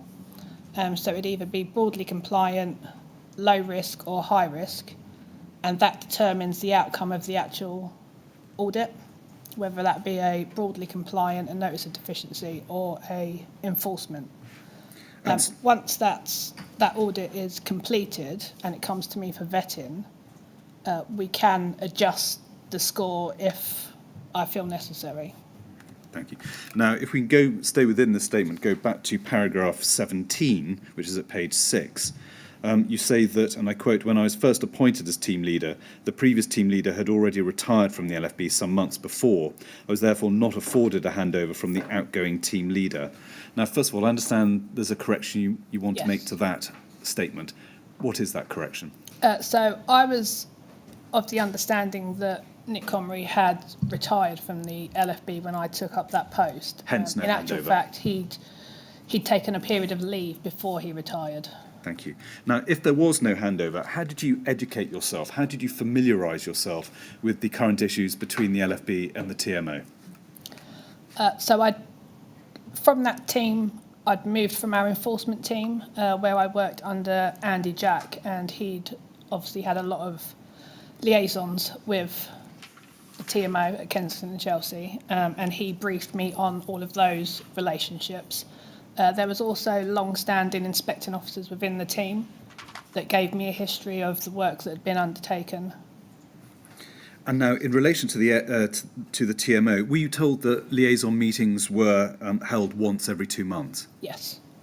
Now, you say at paragraph 8 of this statement, which is at page 3, that the purpose of those meetings was to, quote, to discuss matters relating to the whole of the KC TMO housing stock, and followed a standing agenda consisting of fire alarms, shut-in lift occurrences, enforcement action, fires, and anything else of note at the time. Is that a fair summary? Yes. Now, if you had concerns about the management of fire safety at the TMO, would you have raised them at those bi-monthly meetings first of all? Yes. And when you joined, did you read the minutes of previous meetings so that you could familiarise yourself with what had been previously discussed? I didn't have access to previous meeting minutes. Can you help us as to why not? There wasn't a process of them being stored and saved. So they weren't available So to they you? weren't available, no. Did you discuss what had gone on previously with inspecting officers Suhail Dadaboy or Matthew Ramsey? Yes. And did you have any contact with the TMO outside of these bi-monthly meetings? Occasionally I would receive emails, mainly from Janice Wray, or I would need to contact her if something came up within the team and they'd ask me to contact her. Now, you say in your first witness statement, and the reference is at paragraph 17 again, third line down, that in terms of training, I was not given any specific training courses relating to my role. Did you expect to receive any training and it wasn't provided, or is it just that no training was provided for the team leader position? At that time, there wasn't a training programme in place for team leaders. Did you feel that the lack of formal training for the team leader role impeded or hindered your performance as team leader in any way? No, because I'd worked with very experienced team leaders previously and understood the role that the team leader was to play. And I had access to experienced team leaders within my area. Thank you. Now, at the time, did the LFB consider that in relation to high-rise residential buildings, fire safety guidance to responsible persons was primarily contained in the local government association's guide entitled Fire Safety in Purpose-Built Blocks of Flats? Yes. Were you yourself familiar with the contents of that guide? Yes. Would you expect a responsible person to be familiar with the document? Yes. And fire risk assessors? Definitely. Did you or your team ever have cause to refer to any other published guidance, for example, the government guide on sleeping accommodation, which had been published in 2009? For premises that fell within the scope of that guide, yes. And would you ever have cause to look at LACORS, the Housing Fire Safety Guide, which was published in August 2008? Yes. Again, would you expect the responsible person and fire risk assessors to be familiar with both those forms of guidance? Yes. Now can I turn to a separate topic, which is your knowledge of historical issues between the LFB and the TMO. Now, on joining the team in April 2014, were you made aware of any of these following matters? And we'll go through them. First of all, that a number of the TMO's lifts, including those at Grenfell Tower, did not meet all of the criteria of a firefighting lift, and the TMO was in fact applying its own criteria to define what these lifts were. No. From your particular regulatory perspective, did you consider that a lift that only met some but not all of the criteria of a firefighting lift was nonetheless a firefighting lift? No, there's clear guidance on the requirements for a firefighting lift, and those requirements are there for the protection of our firefighters and for any persons that may need to be evacuated using that lift. So if it doesn't fit those requirements, I would not call it a firefighting lift. Were you informed at any stage that the TMO had notified senior LFB officers such as Brian Deans or Nick Comery that they had their own definition of what constituted a firefighting lift? No. And does it flow from your previous answer that information regarding what the TMO had previously told your predecessors would not be available to you because there's no Yes. capacity for storage? Secondly, were you aware of, or had you been given a copy of, the TMO's fire safety strategy from November 2013? I was given a copy, but not until late in 2015. And what were the circumstances in which you were given a copy of that strategy? It was specifically requested following the fire at Adair Tower. By you? Yes. Thirdly, were you aware of discussions between the TMO and the LFB about the applicable standards governing flat entrance doors? Yes. Enforcement issues concerning non-compliant flat entrance doors of properties occupied by leaseholders? Yes. Fourthly, were you ever made aware that on the 30th of September 2010, Robert Black, the CEO of the TMO, had assured Brian Deans of the LFB that the TMO would be producing personal emergency evacuation plans for disabled residents, quotes, as and when people's disabilities are brought to our, that's the TMO's, attention, close quotes? No. Were you aware of any discussions about PEEPs between the LFB and representatives of the TMO at any stage before you joined? Before I joined, no. Were you made aware when you first started as team leader of any concerns about the competence of Carl Stokes? Yes. Before you, when you started? Yes. And what were the concerns that were raised with you, and by whom? So they were raised by Andy Jack in his discussions with me regarding KCTMO, and just general observations that he may not be competent for his role. Can you give the panel a more detailed idea of the gist of Mr. Jack's reservations regarding Mr. Stokes? It was mainly around the flat front door issue. They had opposing opinions around how to enforce against leaseholder flat front doors. So it was the opinion that if he wasn't to risk assess those doors adequately, then that could cause problems. Thank you. Now, can I turn to a separate topic, which is the first bi-monthly meeting you held with the TMO, which was on the 14th of June 2014. Is it right that, at least to start off with, you didn't attend all of the liaison meetings? It is, yes. And instead you appointed Inspecting Officer Suhail Dadaboy to attend on the LFB's behalf? Yes. Did you brief Mr. Dadaboy before those meetings as to the points you wanted raised with the TMO?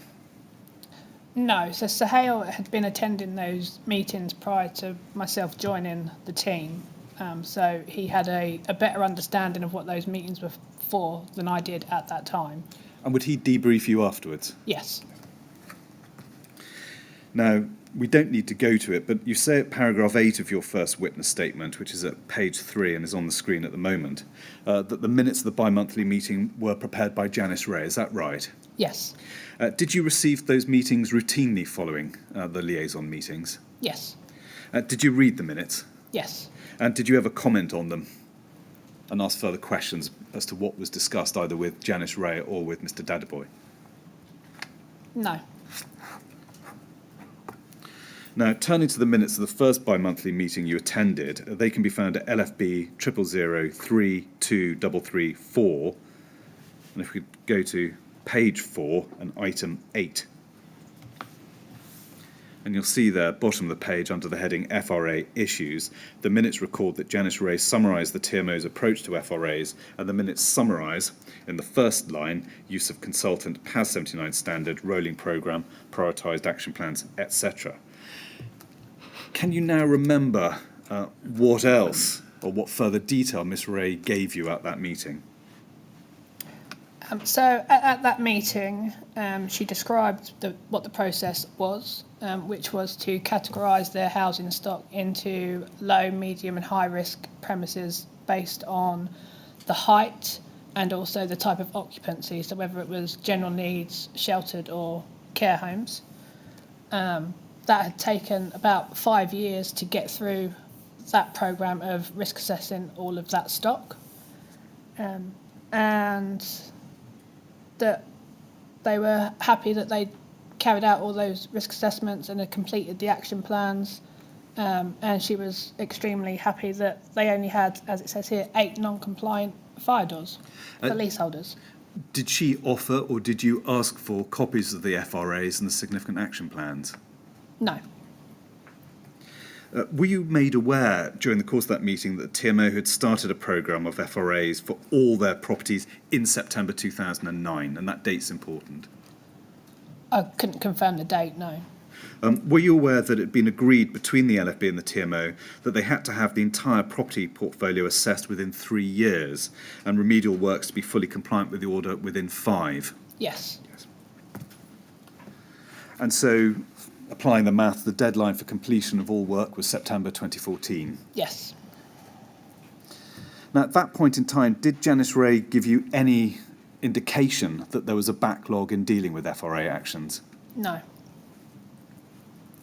And so, just to make more detailed point to you, she never mentioned to you that in March 2014, i.e. 3 months before this meeting, there'd been some 1,400 outstanding actions. No, the impression I was always given was that the action plans were always actioned, and I was never told about any outstanding actions from any of the risk assessments. And can we take it from that you felt you had no cause to interrogate Miss Wray's information any further? Yes. Now, can I turn to a separate witness statement of yours? It's your second witness statement, which can be found at LFB 000084098 and page 3 and paragraph 5, which says, from my review of the minutes, I can see that FRA issues was an agenda item when I first attended and continued to be so up until the 19th of August 2015.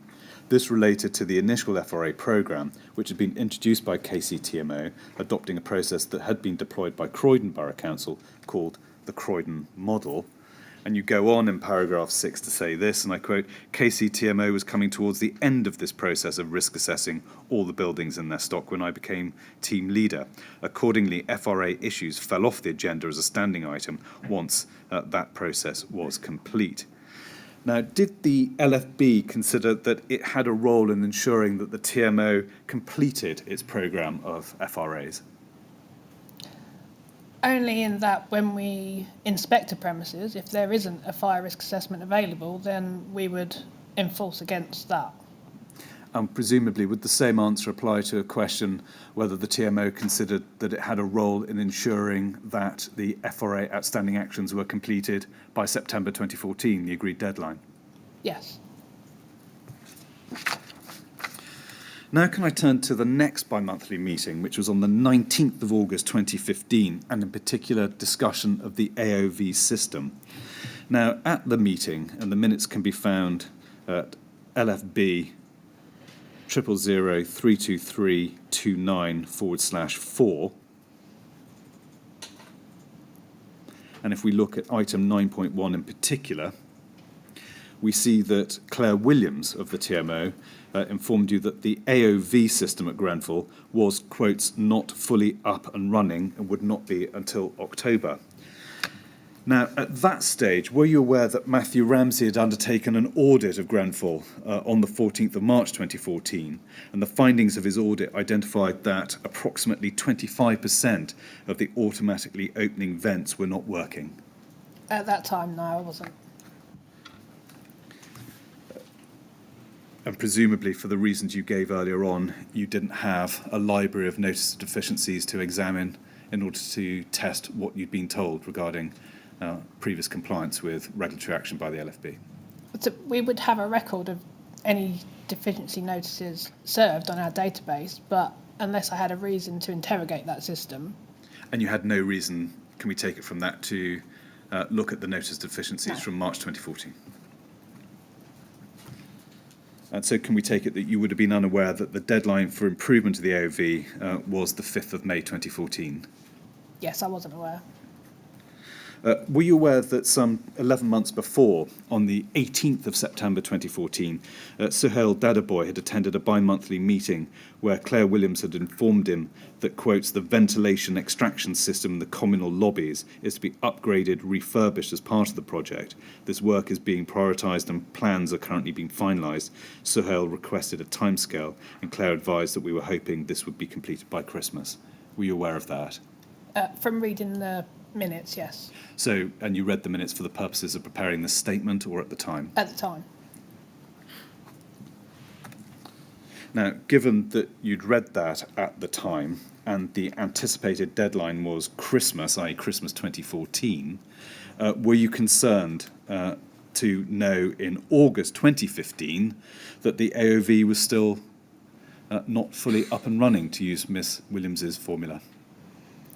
It didn't ring alarm bells, mainly because I knew our local crews were carrying out regular familiarisation visits at the premises, and they were not feeding back to me that they had any issues with the systems in place. Now, in her evidence to the inquiry, Claire Williams told the panel, and this is day 121, page 166, line 16 to page 167, line 1, that she believed that she had informed the LFB that the AOV was not working. Do you recall Miss Williams contacting you at all with that information? No. Do you know, to the best of your knowledge, whether she contacted anyone else in your team with that information? Not to my knowledge. Now, apart from the discussion between Claire Williams and Suhail Dadaboy at the bi-monthly meeting in September 2014, were the LFB kept up to date between March 2014 and October 2015 by the TMO on the state of progress of works on the AOV? Grenfell Tower was a standing agenda item, so it possibly would have come up then. But without looking at all the minutes, I can't say for sure whether we specifically discussed. Put differently, can you remember having any reservations about the completeness of the information you were being provided with by the TMO regarding the AOV works? No. Were you told that the AOV was not commissioned until the end of April 2016? So nearly 2 years after Mr. Ramsey's notice of deficiencies was served. I can remember being told when it was up and running, so to speak. I can't recall what date that was, though. Were you concerned that it had taken them so long to get the AOV fully functional, i.e. more than 2 years after Mr. Ramsey had served his notice of deficiencies? At the time, I was aware that that piece of work had been put on hold because they were carrying out the refurbishment work, so it was then migrated into that scheme of work, which seemed sensible. And I know they'd had some contractor issues, and the fact that they was keeping us up to date, it didn't concern me at the time because the crews were also carrying out their familiarisation visits. And they weren't reporting any reservations or concerns back to you? Yes. Now can I turn to a separate topic, and that's one of flat front doors and self-closers. And if we can go back to your second witness statement, which can be found at LFB 000084098 and page 8 and para 13 in particular. You say there, and I quote, "I was also aware that self-closing doors had arisen as an issue on some of the enforcement notices and notice deficiencies that I had vetted, and in light of my reading of the Adair Tower FRA, now had concerns that there might be a more systemic problem regarding the KCTMO's approach to self-closers, hence wishing to raise it." First of all, what was the systemic problem you identified or feared? So up until around this time, I'd been working on the assumption from when I was first informed by Janice that their stock only had 8 remaining deficient fire doors within their stock. Around this time, my inspecting officers were starting to report that when they were visiting premises, they were finding deficiencies mainly around self-closers, doors not having self-closers, which obviously triggered a moment of, well, I thought there was only 8 within the stock that didn't have a self-closer, so what's gone wrong here? And then within the Adair Tower fire risk assessment, Mr. Stokes had, where it mentions self-closing devices, he'd put NA, not applicable. And I can't see a reason why a self-closing device on a fire door would ever be not applicable. And so did the problem come into sharp relief after the Adair Tower fire? Yes. And can you remember now, more precisely, how soon after the fire this issue struck you? It was obviously an issue during the fire. because the flat front door to the flat of fire origin was held open. Now, I don't know whether that was because there wasn't a self-closer on that flat front door, but it might have been wedged open by debris or something, but that had allowed the smoke to enter the lobby and to spread throughout the building. So I was aware from the onset that there was a problem with self-closing devices. And then when we received the risk assessment within a couple of days of the fire and reviewed it, obviously then I was made aware to the comment of them not being applicable. So early November 2015? Yes. Thank you. Now, bearing in mind that answer, can we now move on to consider what was discussed at a meeting between you and the TMO on the 13th of November 2015? So in broad terms, 2 weeks after the Adair Tower fire. Yes. Now, if we if we stay in your second witness statement and turn to paragraphs 14 and 15, which is at page 9, you refer there to an email you received from Janice Wray on the 22nd of October 2015, in which she requested a meeting to discuss the issue of self-closers, and indeed that of fire risk assessments more generally. Now, if we go to that email, which is at LFB 0003440,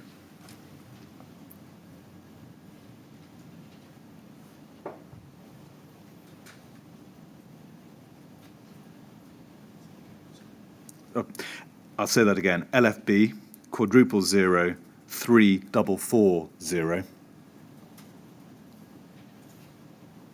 Thank you.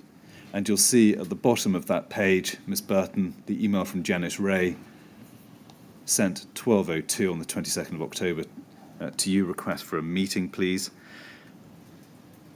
And she says in the second paragraph of that email this, and I quote, "Our approach to self-closers has been dictated by our fire risk assessor, following clarification he received from a discussion with the LFB head of policy and head of enforcement." Now, just stopping there for the moment, when she referred to the head of policy and the head of enforcement, do you know to whom she was referring? Yes, Nick Coombe and Andy Jack. Thank you. Now, staying with this paragraph, Ms. Wray then writes in the same sentence, and I quote, "And we have provided many FRAs to the LFB over the years, but not been challenged about this approach. Therefore, in good faith, we considered we were applying the appropriate standard. If that is not the case, or if the LFB standard has changed its position on this, I need to understand this, not least because of the potential impact on our organisation." First of all, were you surprised by what Ms. Wray said there in the second paragraph of her email? Very surprised. And how did you respond to her? Well, I believe my Well, if we go up to the top, further actually. up, yes. So I was not convinced that is what the discussions that were had with our policy and enforcement team.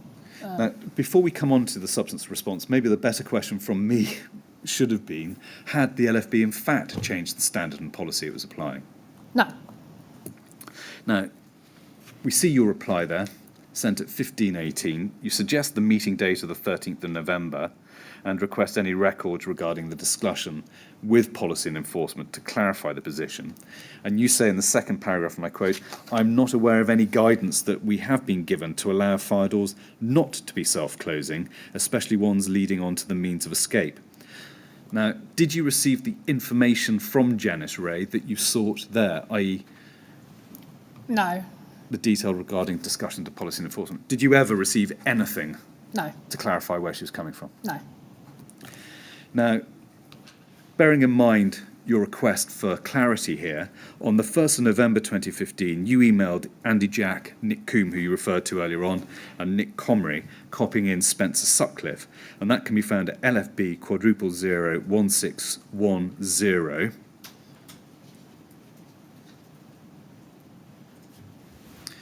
And we see your initial email at the bottom of that first page, sent at 21:27. And you say this, "I'm hoping one or all of you could provide me with some clarification. Over the past year, I've attended meetings with Janice Wray and was under the impression that work programmes had been implemented to ensure all flat front doors met requirements. I'd been told that a handful of leaseholder front doors were still outstanding, but the TMO was still in negotiations with these people to complete the works." Turning over the page. Following recent inspections on properties owned by Kensington Chelsea TMO, it has become apparent that a significant number of flat front doors are not self-closing. And an FRA for Adair Tower, the risk assessor, Carl Stokes, goes so far as to say that flat front doors are not self-closing, and this is in agreement with the LFB. As you can see from the email below, Janice Wray has provided details of a meeting attended by both sides where this decision was apparently agreed. The date provided for the meeting is clearly incorrect. And you go on to say more, but you conclude with this request. Can any of you provide any information relating to this meeting and what was discussed, information provided? This is of heightened importance following the flat fire at Adair Tower over the weekend, which resulted in the common parts becoming involved in the fire and numerous fire survival calls being made. Now, if we can go back to page 1 of this email chain, we can see the reply from Andy Jack, and that's at the top. Now, I'll just let you refresh your memory of that. If you could please indicate when you finish reading his email.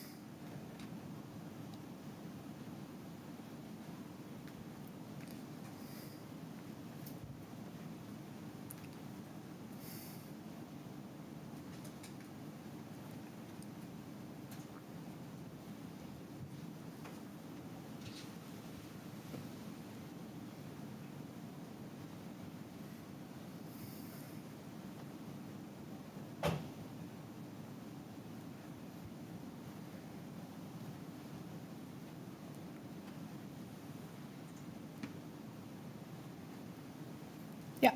Is it fair to say that Mr. Jack did not give you the clarity you were seeking because he did not say what had been discussed about flat front doors and self-closing devices at the meeting? In that email, yes. And if we can scroll further down this page, we have the response from Nicolas Comery, who says this: I think this meeting took place but don't think I attended. I doubt whether Andy or Nick would have accepted this. Did Mr. Comery's email give you the clarity and the clarification that you sought in your email of the 1st of November? Only in broad terms. Now, following those exchanges, on the 4th of November 2015, you asked Janice Wray various questions relating to the post-fire review report following the Adair Tower fire. And we can find that at TMO 00869184. And if we can turn to page 3.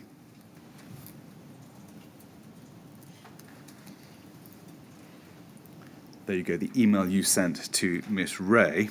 And if we could turn over the page to page 4, and the second complete bullet point from the top, you ask this, and I quote, what is current status regarding FRAs undertaken for your estate and reviews undertaken? Do you have a rolling programme that is completed by Carl on an ongoing basis? What systems are in place to act on significant findings identified by the FRAs? Did you receive a response to those queries? Not that I can recall. Now, you attended the meeting with Janice Wray on the 13th of November to discuss the matters raised in your email. Before that meeting, did you discuss the substance with either Andy Jack, Nick Comery, Nick Comery, or Spencer Sutcliffe about the approach to the TMO's approach to self-closing devices? I spoke to Andy Jack to get an understanding of the discussions he'd had previously with them and to understand what programme of fire risk assessments he thought should have been in place at that time. Can you give the panel the gist of what Mr. Jack told you, if you can remember? Again, it was based on the Croydon model, which was a process of identifying everything that you have in your stock and risk assessing that based on low, medium and high risk, depending on the height of the building and the occupancy. Was he able to give you any further detail as what had been discussed regarding self-closing devices at the meeting in November 2012? In relation to, it was flat front doors in general rather than just self-closing devices. He told me that in some of those premises, the fire doors were as existing from when they were built. And we don't retrospectively apply regulations. So for some of their stock, they would only have what we refer to as nominal fire doors, but that standard is still with a self-closer. Thank you. Now, moving on to the meeting on the 13th of November itself, other than you and Miss Wray, who else, if anyone, attended? It was just the two of us. Now, you summarised the discussions which took place in an email which can be found at LFB 0003445, which you sent to the area fire safety manager, who was Spencer Sutcliffe. Yes. Now, that update was sent sometime after, on the 5th of May 2016. Now, if we look at the first page, which is on the screen now, and in particular the blue text under item 1, we see this. During the meeting with Janice around 13th of November 2015, I discussed the following areas of concern that had arisen following the fire at Adair Tower. And the first one is TMO's approach to reviewing risk assessments and acting on significant findings in a timely manner. Suitability of fire risk assessments, particularly regarding approach to flat front doors and self-closers. Claim within the fire risk assessment that fire safety regulation had agreed self-closing flat front doors are not required.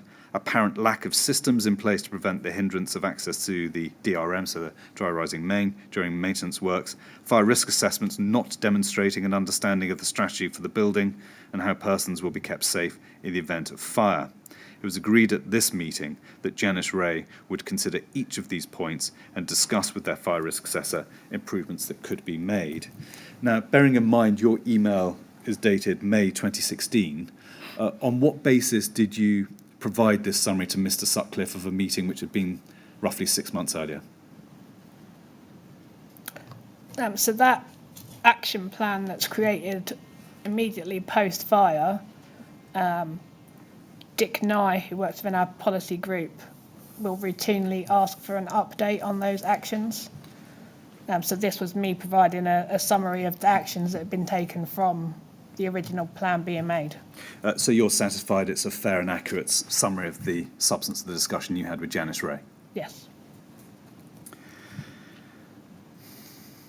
Now, during the course of this meeting, did you explain to Janice Wray that senior LFB officers had told you that they had effectively not indicated that self-closers were not required? Yes. And what was her response to that?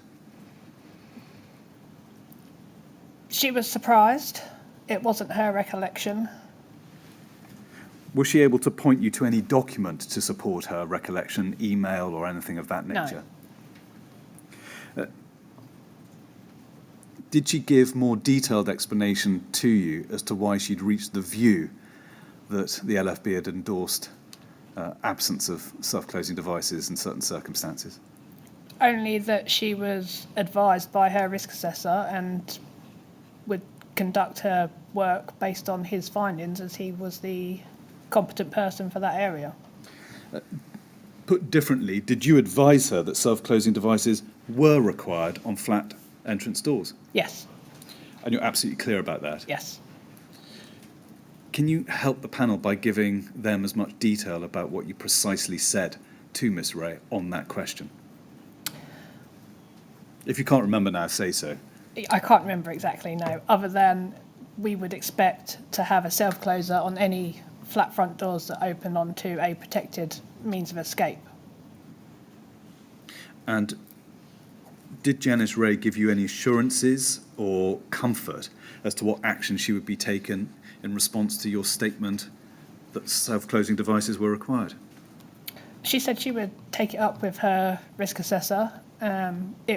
She explained it would be a large-scale piece of work that would need to be undertaken, and that would need to be programmed in, and she would need to speak to, obviously, her chain of management in order to put a programme of works in place.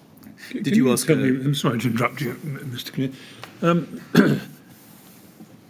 Was there, as part of this debate, really, any discussion as to whether the area into which the front doors were opening was a protected space in the conventional sense? Because it seems a bit surprising that there should be a debate about this unless there were a question over the area into which the doors opened. Yes, so I had to make the distinction between enclosed protected means of escape and flat front doors that are open to air. Yeah. So that's where the clarification was. And was it perhaps in the mind of Carl Stokes and perhaps Miss Wray that in this instance, whether rightly or wrongly, that the doors did not open into an enclosed space? I seem to recall there was some debate about whether they opened into an area which was wholly or partially open to the elements. It was partially open to the elements, but the majority of the doors in that block weren't fitted with conventional self-closers. They had the old style Perco closers. Yeah. So they were originally fitted to those doors, just not maintained. Right. But what I just wanted to pin down, if possible, was the root of the disagreement, if I can put it like that, about the need for self-closers related to the nature of the area into which the front doors were opening. That argument was never put to me in that context. Right. Well, that's helpful. Thank you. Yes, Mr. Kinnear, sorry to interrupt you. Thank you, sir. Can we now turn to the 5th of January 2016 bi-monthly meeting, so the one immediately after your November one? Now, if we can go back to your second witness statement, which is at LFB 000084098, and paragraph 17, which can be found at page 10.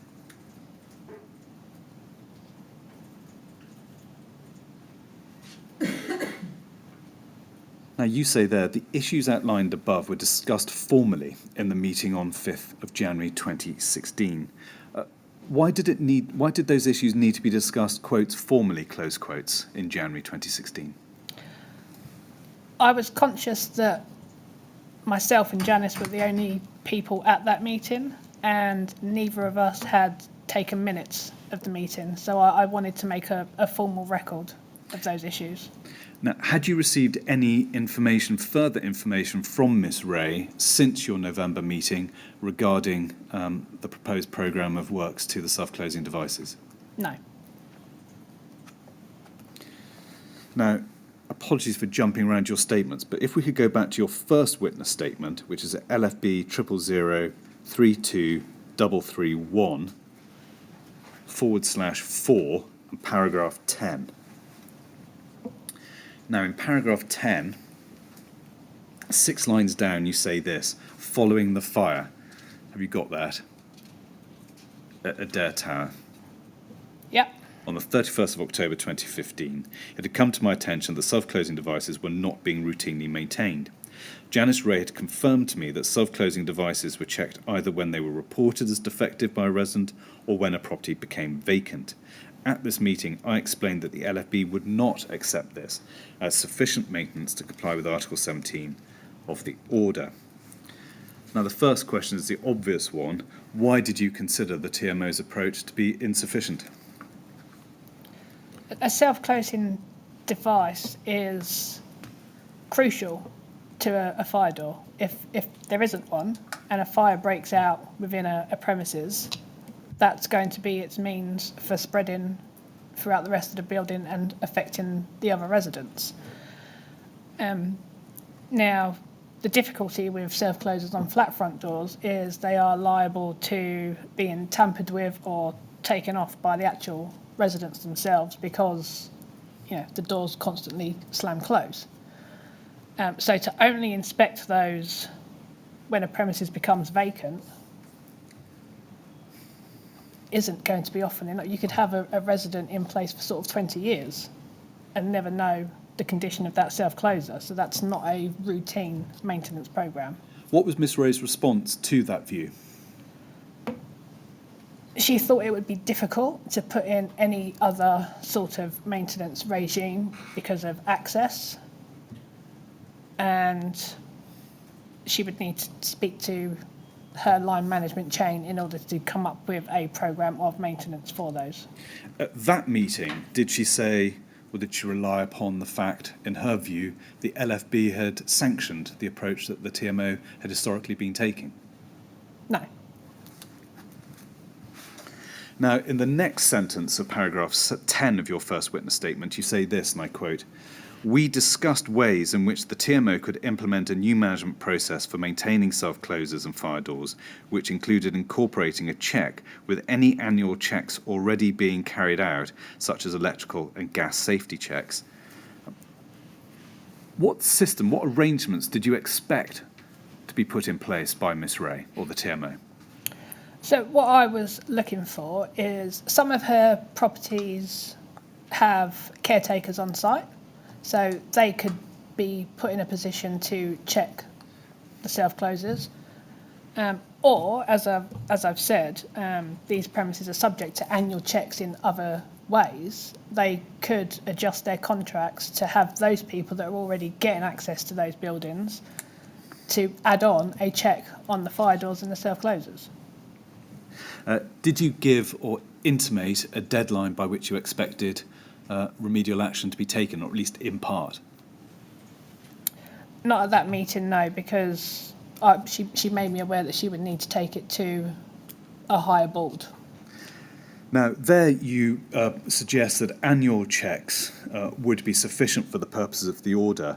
The reason I want to ask you a question about this is the LGA guide itself recommends an inspection regime on a 6-monthly basis. I can take you to it if needs be. But given the LGA guide's recommendation of 6-monthly inspection regime, why was an annual inspection regime sufficient? I was taking into account the size of their stock and the difficulty that people have in actually getting access to premises. I didn't want to make something too onerous that then becomes impossible.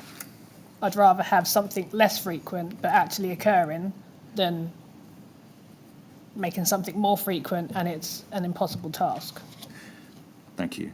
Now, can we look at action taken after the January 2016 meeting now?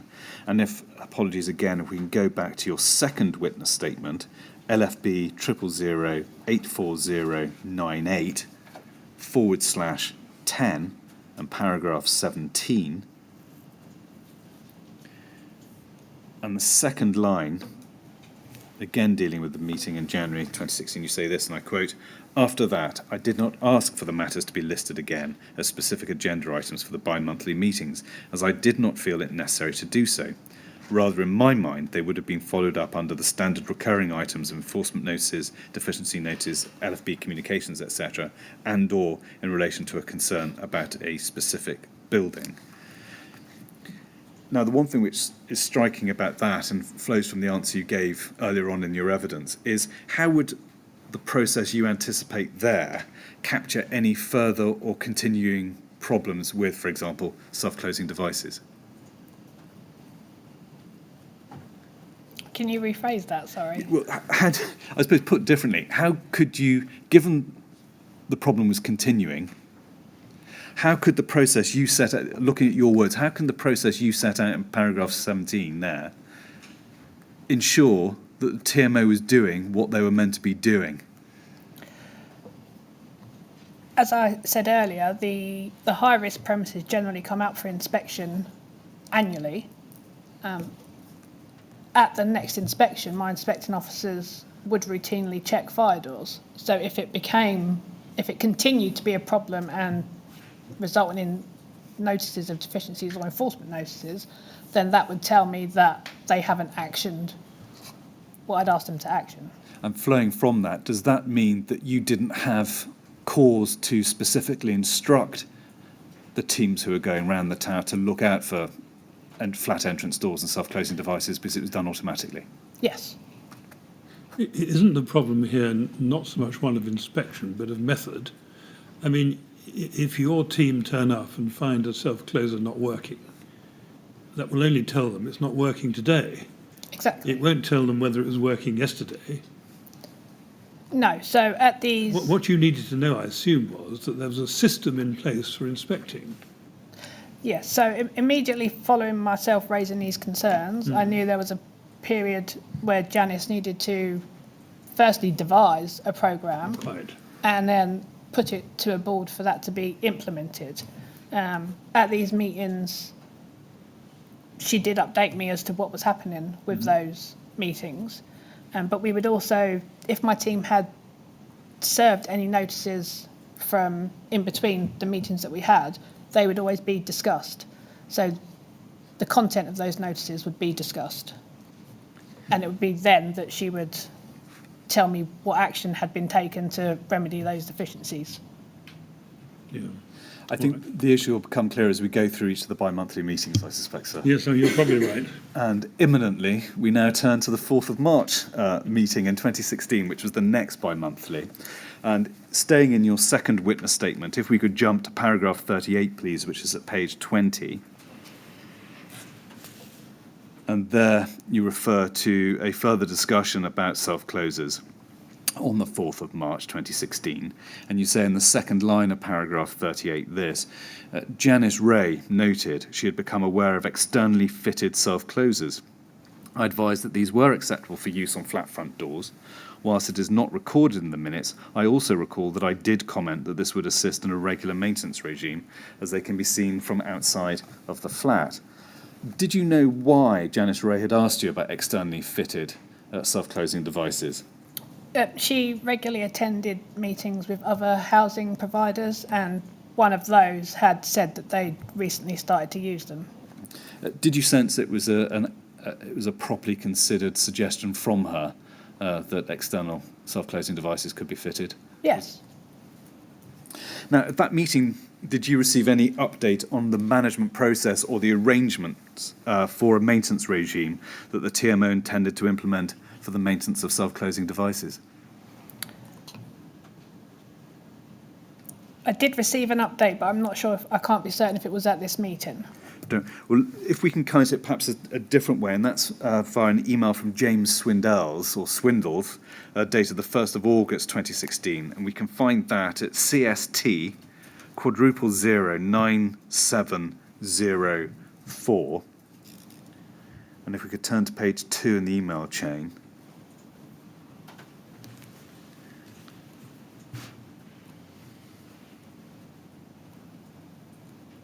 Now, we see an email there from Janice Wray to James Swindle. He's one of your fire safety inspecting officers, I think, isn't he? He was, yes. And she says this in the 4th paragraph of her email. It's at the top, thank you. And I quote, "With regard to the doors, I would highlight that the majority of the tenanted doors in this block were replaced with fully compliant self-closing FD30 door sets in 2012-2013 as part of a larger door replacement programme, and clearly at the time of installation the doors were fitted with operational self-closing devices. I will investigate the timeframe you have requested regarding reinstating any self-closers which have been disabled or removed, but I would emphasise that we cannot control the action of residents. It is possible that once reinstated, you or one of your colleagues could return to this block and find that a number of tenants have again removed or disabled their self-closer." Now, if we go to page 1 of the email chain, and it's Mr. Swindle's response, and you see there in the middle of the page, his email sent at 12:01 on the 1st of August, and if we could expand the 3rd paragraph of that, which starts with the word "although." And he said this: "Although at the time of installation in 2012-2013 these doors may have been compliant, Article 11 of the order places an onus on the responsible person to monitor fire safety systems in place, and Article 17 requires you to maintain fire safety systems. I understand that residents may cause problems, but if you put a system in place to monitor and maintain, and the doors and the residents are not cooperative, you have shown due diligence, and residents then become responsible under 5.3 and Article 22 with regards to cooperation and communication. It might be appropriate to remind residents of this, and the fact that the self-closure on their own front door is not for their protection, but for their neighbours." Now, you were copied in to Mr. Swindell's response. Did he discuss the substance of that, can you remember, before he sent it with you? I can't remember. Is his response a fair reflection of the LFB's attitude to these matters at the time? Yes. Now, following that communication in August 2016, were you ever made aware that the TMO had not put in place an inspection and maintenance programme for self-closing devices on flat entrance doors?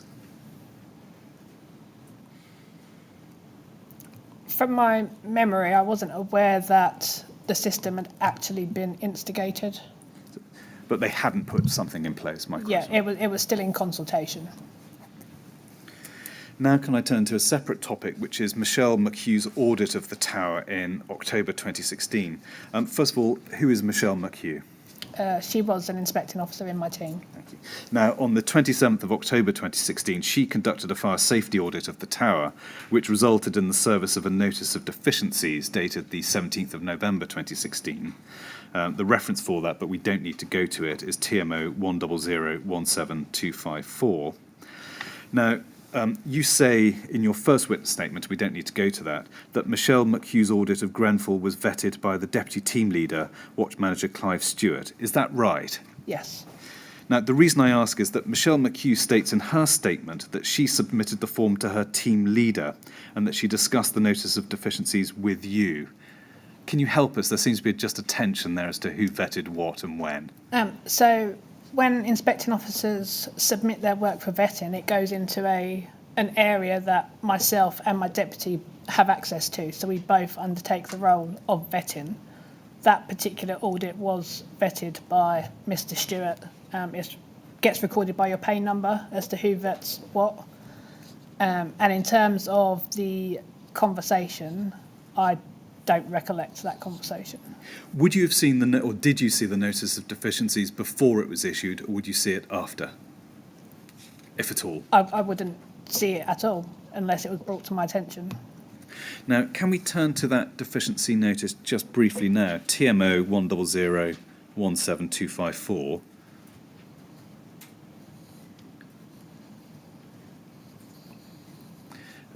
You'll see from the top left-hand corner it's addressed to Miss Wray at the Kensington Chelsea TMO. Why was it only addressed to Miss Wray and not Miss Wray and, for example, RBKC? So the standard of us addressing our notices, if it was an enforcement notice, it would be addressed to the Chief Executive for the KC TMO, and for deficiencies notices, they would go to Miss Wray. But why wasn't it also addressed to the council? That wasn't our process. I suppose, put a different way, who did you understand to be the responsible person for the tower? The KC TMO. Alone? So it's a bit mixed in that the council have delegated responsibility to KC TMO, and they have control of the premises, but RBKC are still the freeholders and have control over some budgets. So they can both be responsible, but in terms of the day-to-day control and management of the systems, the TMO were the responsible person. For deficiency notices? Yes.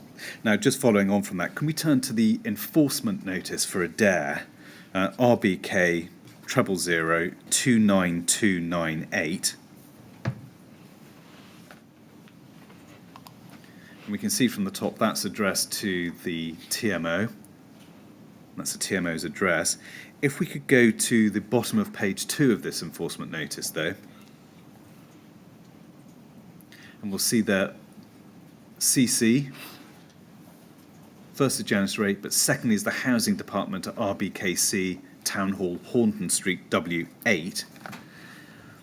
Can you help us as to why the enforcement notice was copied to the Housing Department of RBKC? The inspecting officer instructs who notices are CC to. So this would have been a decision by Matt Ramsey. Possibly because there was a substantial amount of works regarding the ventilation system that might have fallen outside of the budget of KCTMO, and therefore the council would need to be informed. Thank you. And so is your assumption that he was taking a belt and braces approach to this then? Yes. Now, if we can park the Adair Tower notices for the moment and return to the Grenfell notice of deficiency, we don't need to go to it unless you'd like to see it, but were you aware that missing self-closing devices had been identified as a problem, or as a deficiency to be accurate? No, as I said, I didn't vet that notice myself, so I hadn't seen it. So it wasn't something that Michelle McHugh had necessarily raised with you before she issued the notice? Not that I remember. And Watch Manager Stewart hadn't raised it with you either? No.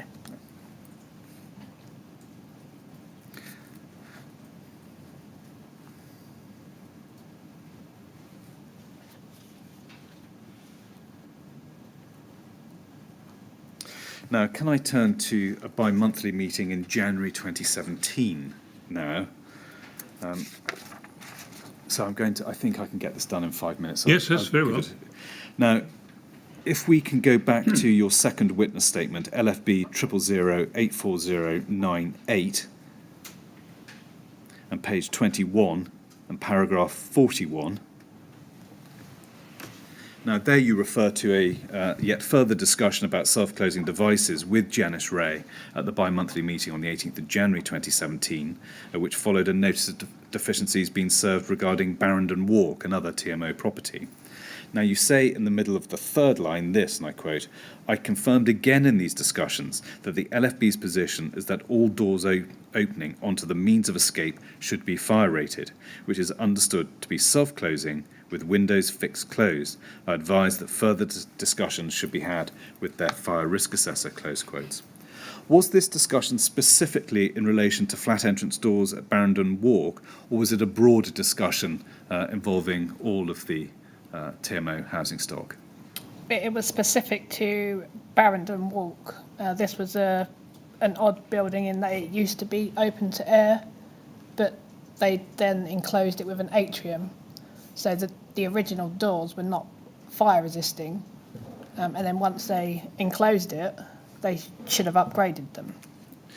At this meeting, notwithstanding Barrington Walk, did you have any further discussions with Janice Wray as to what management processes had been put in place to ensure a suitable and sufficient maintenance and inspection regime for flat entrance doors and self-closing devices?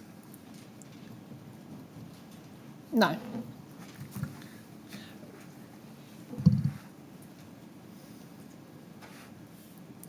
Before you left in June 2017, were you given any clarity or assurance as to when a maintenance and inspection regime would be put in place? So the last update I'd had from Janice was that she had written a strategy document which recommended a 3-year programme, and that she had taken that to the board and they'd wanted to increase that to 5 years. To which I'd said that wouldn't be acceptable. And did you give reasons to her as to why that wouldn't be acceptable to the LFB?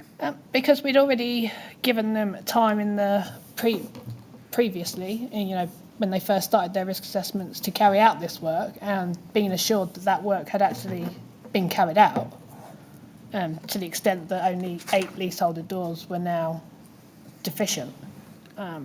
So from our point of view, it was work that should have already been done, and we was disappointed that it hadn't been done.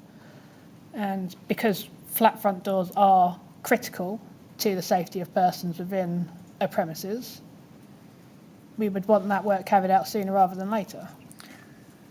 Ms Burton, thank you very much. Sir, it is nearly 1 o'clock. That is Yes. a convenient place subject to your approval. Yes, certainly. Well, it's time we all had a break for lunch, Ms Burton, so we'll take that break now. We'll come back and resume at 2 o'clock, please. Okay. And I have to ask you, while you're out of the room, please don't talk to anyone about your evidence or anything relating to it. Okay. All right? Thank you very much. Would you like to go with the usher then, please?